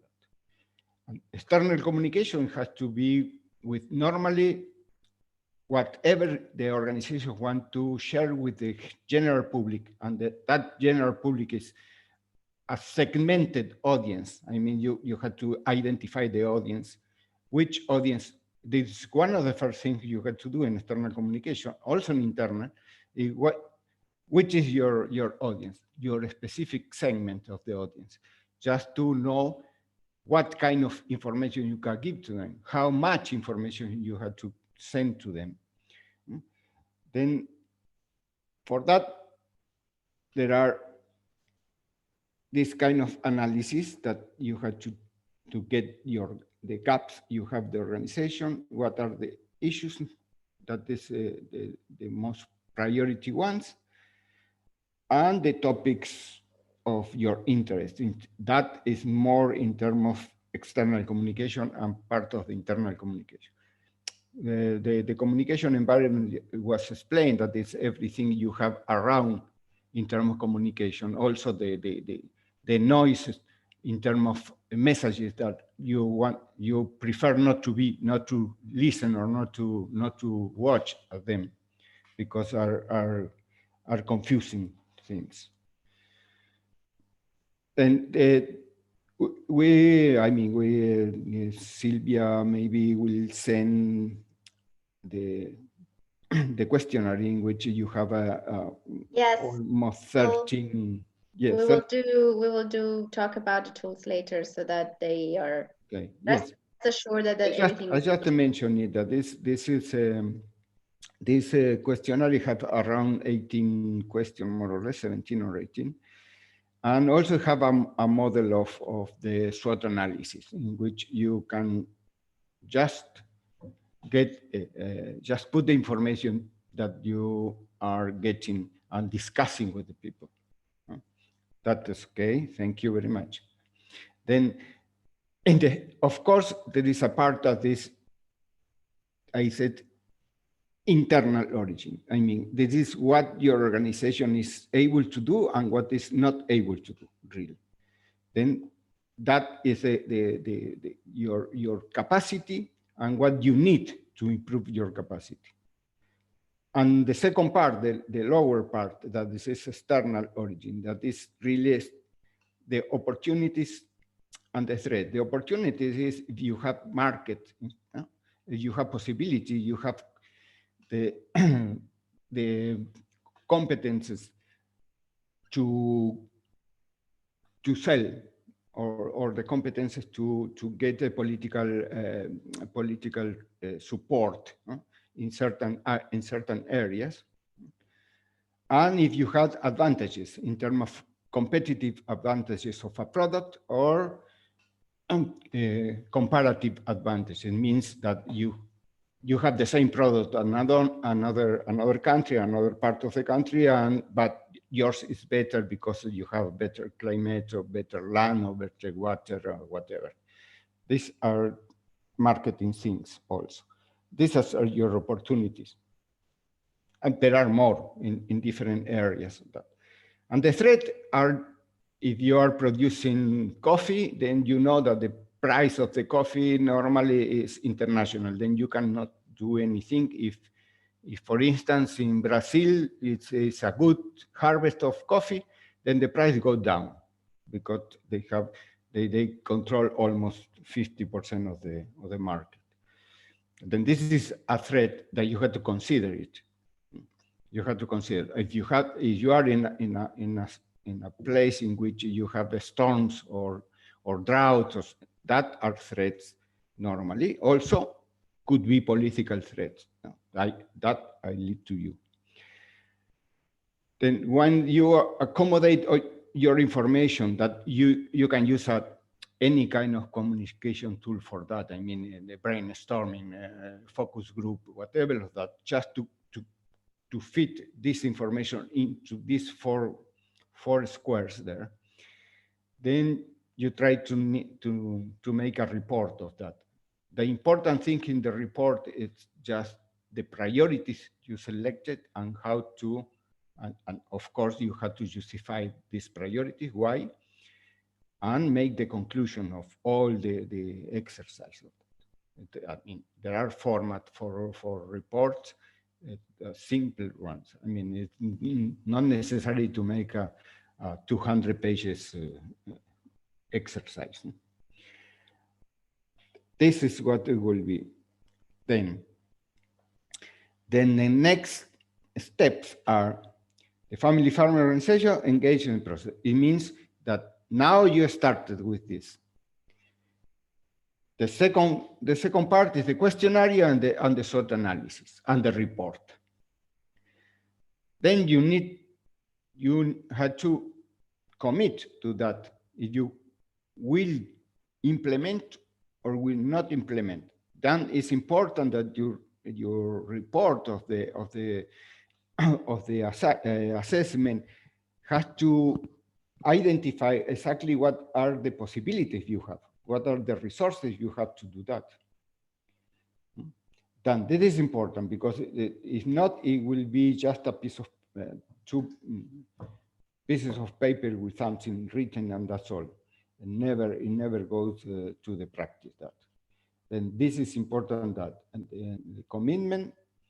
If you are ready to do it or not, then the people who is really at least think to try it and to put into practice, then it will go to the module 2, the participatory plan. That it will that results of the assessment or the appraisal, then it has to be the plan. The plan makes a kind of activities, results, products, activities, and assign to them resources, people, and financial resources to make that, to make what you propose, really. And that all it will be, if you want to, with the assistance of the team here in Rome, or in case of Uloma or Francesco, all in different countries. Okay, nice. But the thing is, everybody of us are just ready to help in these things and also in the implementation part of that. This will be the flow of activities to be done in 3 parts. No? Then what else? There is another one, no? Okay. Now, before thank you, I think this gives you this workshop here now. It gives you a kind of broad understanding of what is communication for development and all the approaches you have at hand to make whatever you want to do in different ways, in the internal communication and in the external communication. The thing is, you have to select the right tool for the right approach and the right purpose you have. And you need to do this. You have to know exactly what tools to select. The other thing is you need to make the context first. If there is information for external communication, for a group, for a segment or any segment of the audience, then you make a message. That message has steps to produce it. Then you follow these steps, and this it will be okay. If there is techniques for production to improve in the production, then you have to use the part of a script content production that is different from the message. It's different from the message. Then that is the way, not to mix, take one methodology just for everything, and just one approach for everything. That is the main direction in terms of using communication for development. You can select the approach specifically for one kind of information you want to share with. There is knowledge. Knowledge is a lot of methodology for knowledge for different things. Especially now it's a problem with the COVID, but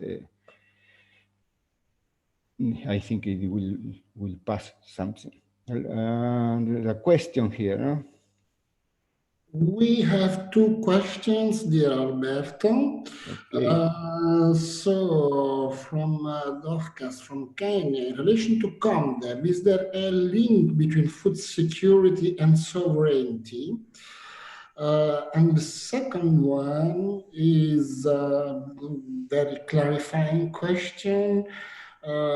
Is family farmers the same of small-scale farmers? These two questions, okay, but don't win anything. Also, if you give the right answer. Huh? Yeah, okay. I cannot answer completely for one thing. That because the classification of a smallholder is one, and the classification for family farmers is different. Then family farming normally it's this is personally, it's much better to classify because you know that the people who is in the farm is family members. From time to time, they need an external worker from time to time. In a smallholder, sometimes in many countries, I mean, you have to define what is a small producer in terms of lands, what is the amount of land they have, and somebody uses a fixed amount of land, and another uses a fixed amount of machinery they have, as if they have a tractor or not, that kind of thing. And every country has a different classification of that. So we can understand that the smaller the small who has less. But it's very, I mean, what I say, if you are in a country that it has a land at 4,000 meters, if you have 10 hectares, you are nothing, because at 4,000 meters, you cannot grow anything. Then you can have maybe 50 hectares, and you still will be a very low smallholder.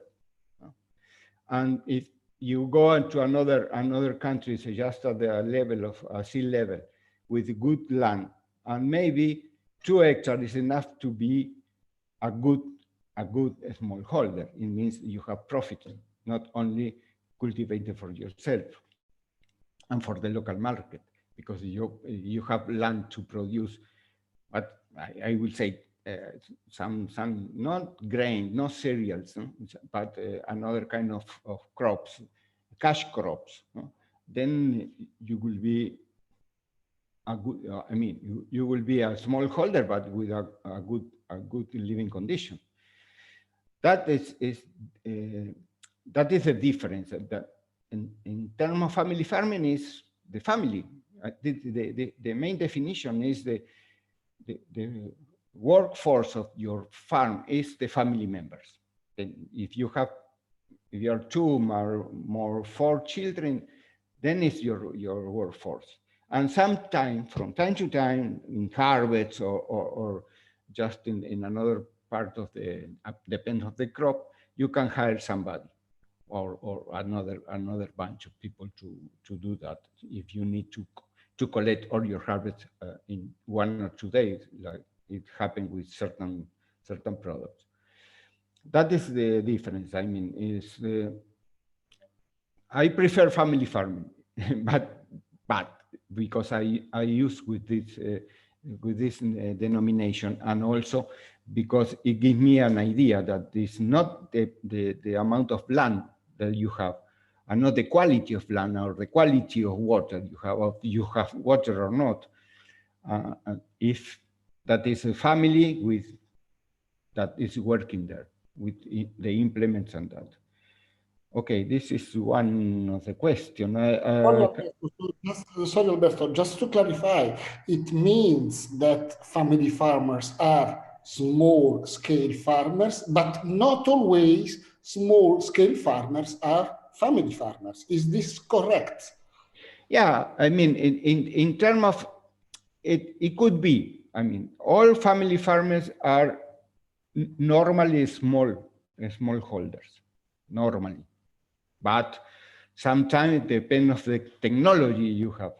If you have at least, this is a discussion that I really know it's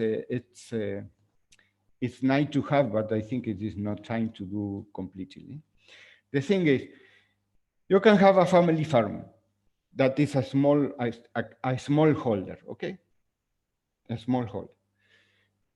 But if he has 50 hectares, the family, yeah, it will be not a small holder, because okay. it could have a very technical aspect, no? But it doesn't happen. It is rare cases that one family have this kind of land or something like that. Depend of that is the problem with the smallholder. You have to define what are the assets you have in terms of land, water, machinery, a lot of things to do. Then for the common sense, it's more or less the same, really. For the common sense, it means that a smallholder has the less possibility of have workforce, technology, knowledge, and market, control the markets and everything. But they have participated a very few in the food systems. No? Okay, very well. Let's move towards the second question because time is running out. Yeah. To comdev, is there a link between food security and sovereignty? In certain countries, yes. In many countries, you have the food security and sovereignty, sovereignty in the same sentence. Yeah, the same definition. I mean, that is food, security, and sovereignty. This is one thing. And that is a very another discussion because it depends of the country what is the main products of them. No? If they produce enough food, nutritional food to have sovereignty in terms of food production. I mean, if the country is in such condition that only produce this, and these things, they had to import. And this is the bill. Normally, we work with in that kind of things, this kind of development. What is the bill that the country has to pay for importing food. And how can we done with communication to reduce this amount in the bill of importation? Then if you need $2,000 million just to get food from external sources of the country, then you cannot really maybe reduce it to, or you can reduce it with technology and getting better productivity and increase your area of production or something, or get a best water management or whatever, any kind of technique, and you can reduce it to 1,000 million or 1 billion, as you said sometimes. Then this is a problem, you know. You have to just check that to talk about sovereignty or not. Because in certain countries, it's not possible to have a sovereignty in terms of food, because they have not the possibility to get all the food for all the people. Just for climate or soil possibilities, I mean, it is not enough, or there is not, there are a lot of people and maybe the food is not enough for them, but they have another resources and they can pay. The thing is, the nutrition and innocuous food is the key thing, okay? The key thing. Sometimes they say, okay, let the people eat what they want. And in many countries, that means undernutrition things, you know, because they are eating one thing only because it's nice to eat. I don't know if I answered the question.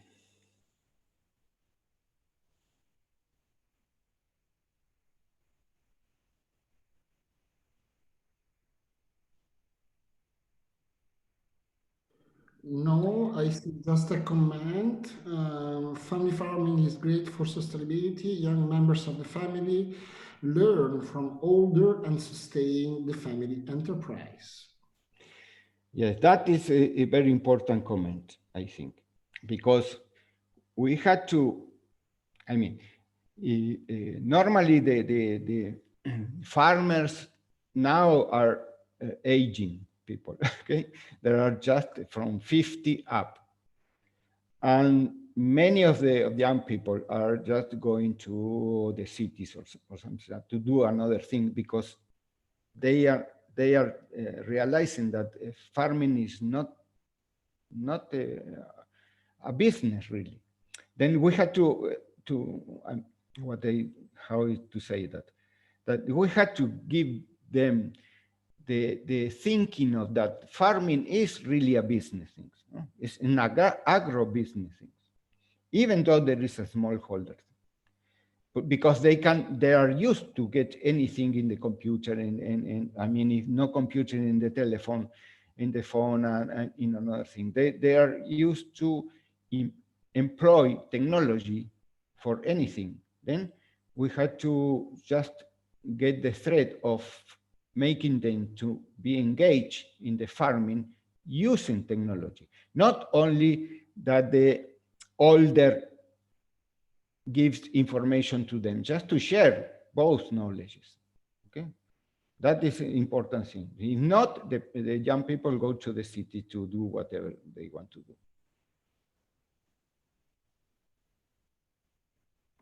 Thank you, Alberto. Thanks you for your precious intervention. I am afraid that time is running out, and okay. Thanks.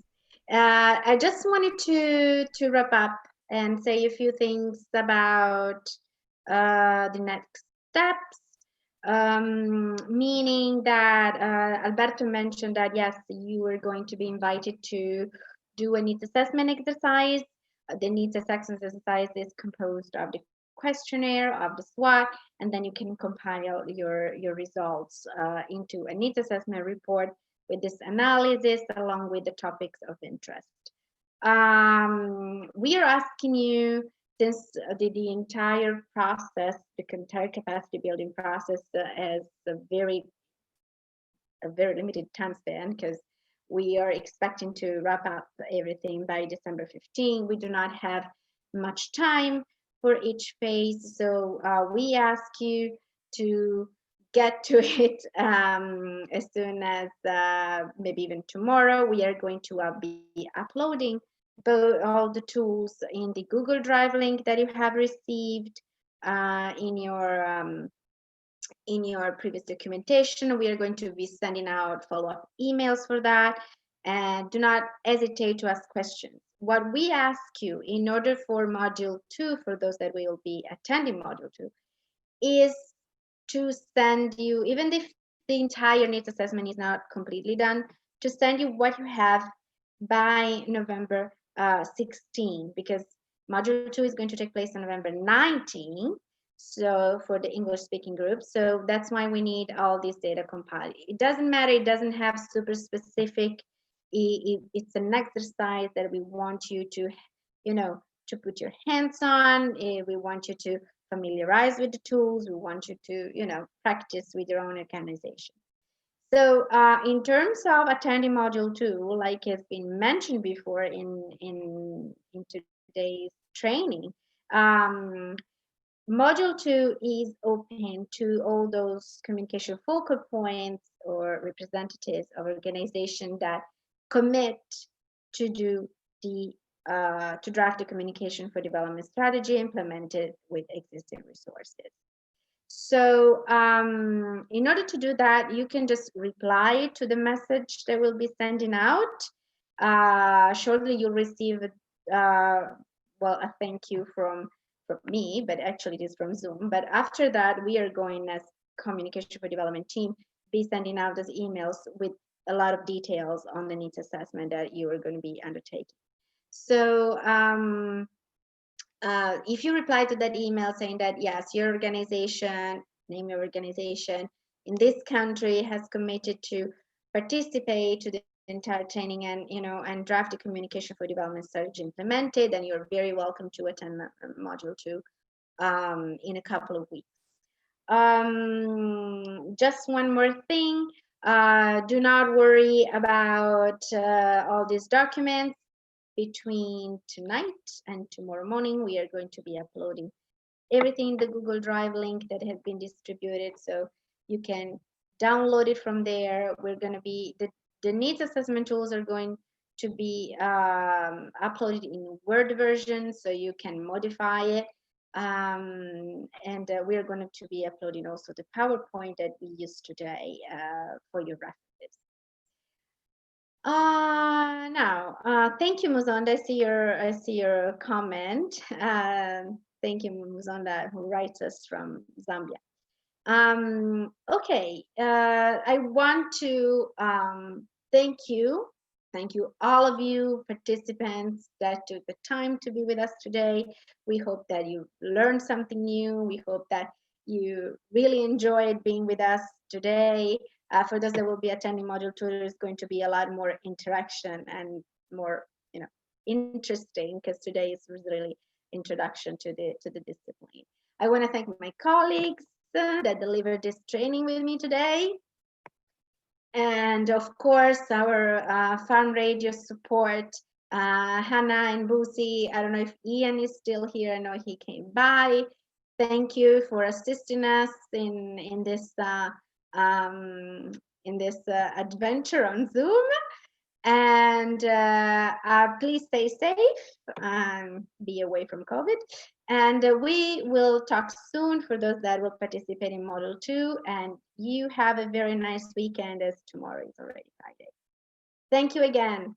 Bye bye, colleagues. I don't know if you want to open your mic and say bye. Bye bye. Thank you. Ciao. Bye. Thank you. There is a last observation, if the recordings of the meeting are going to be available.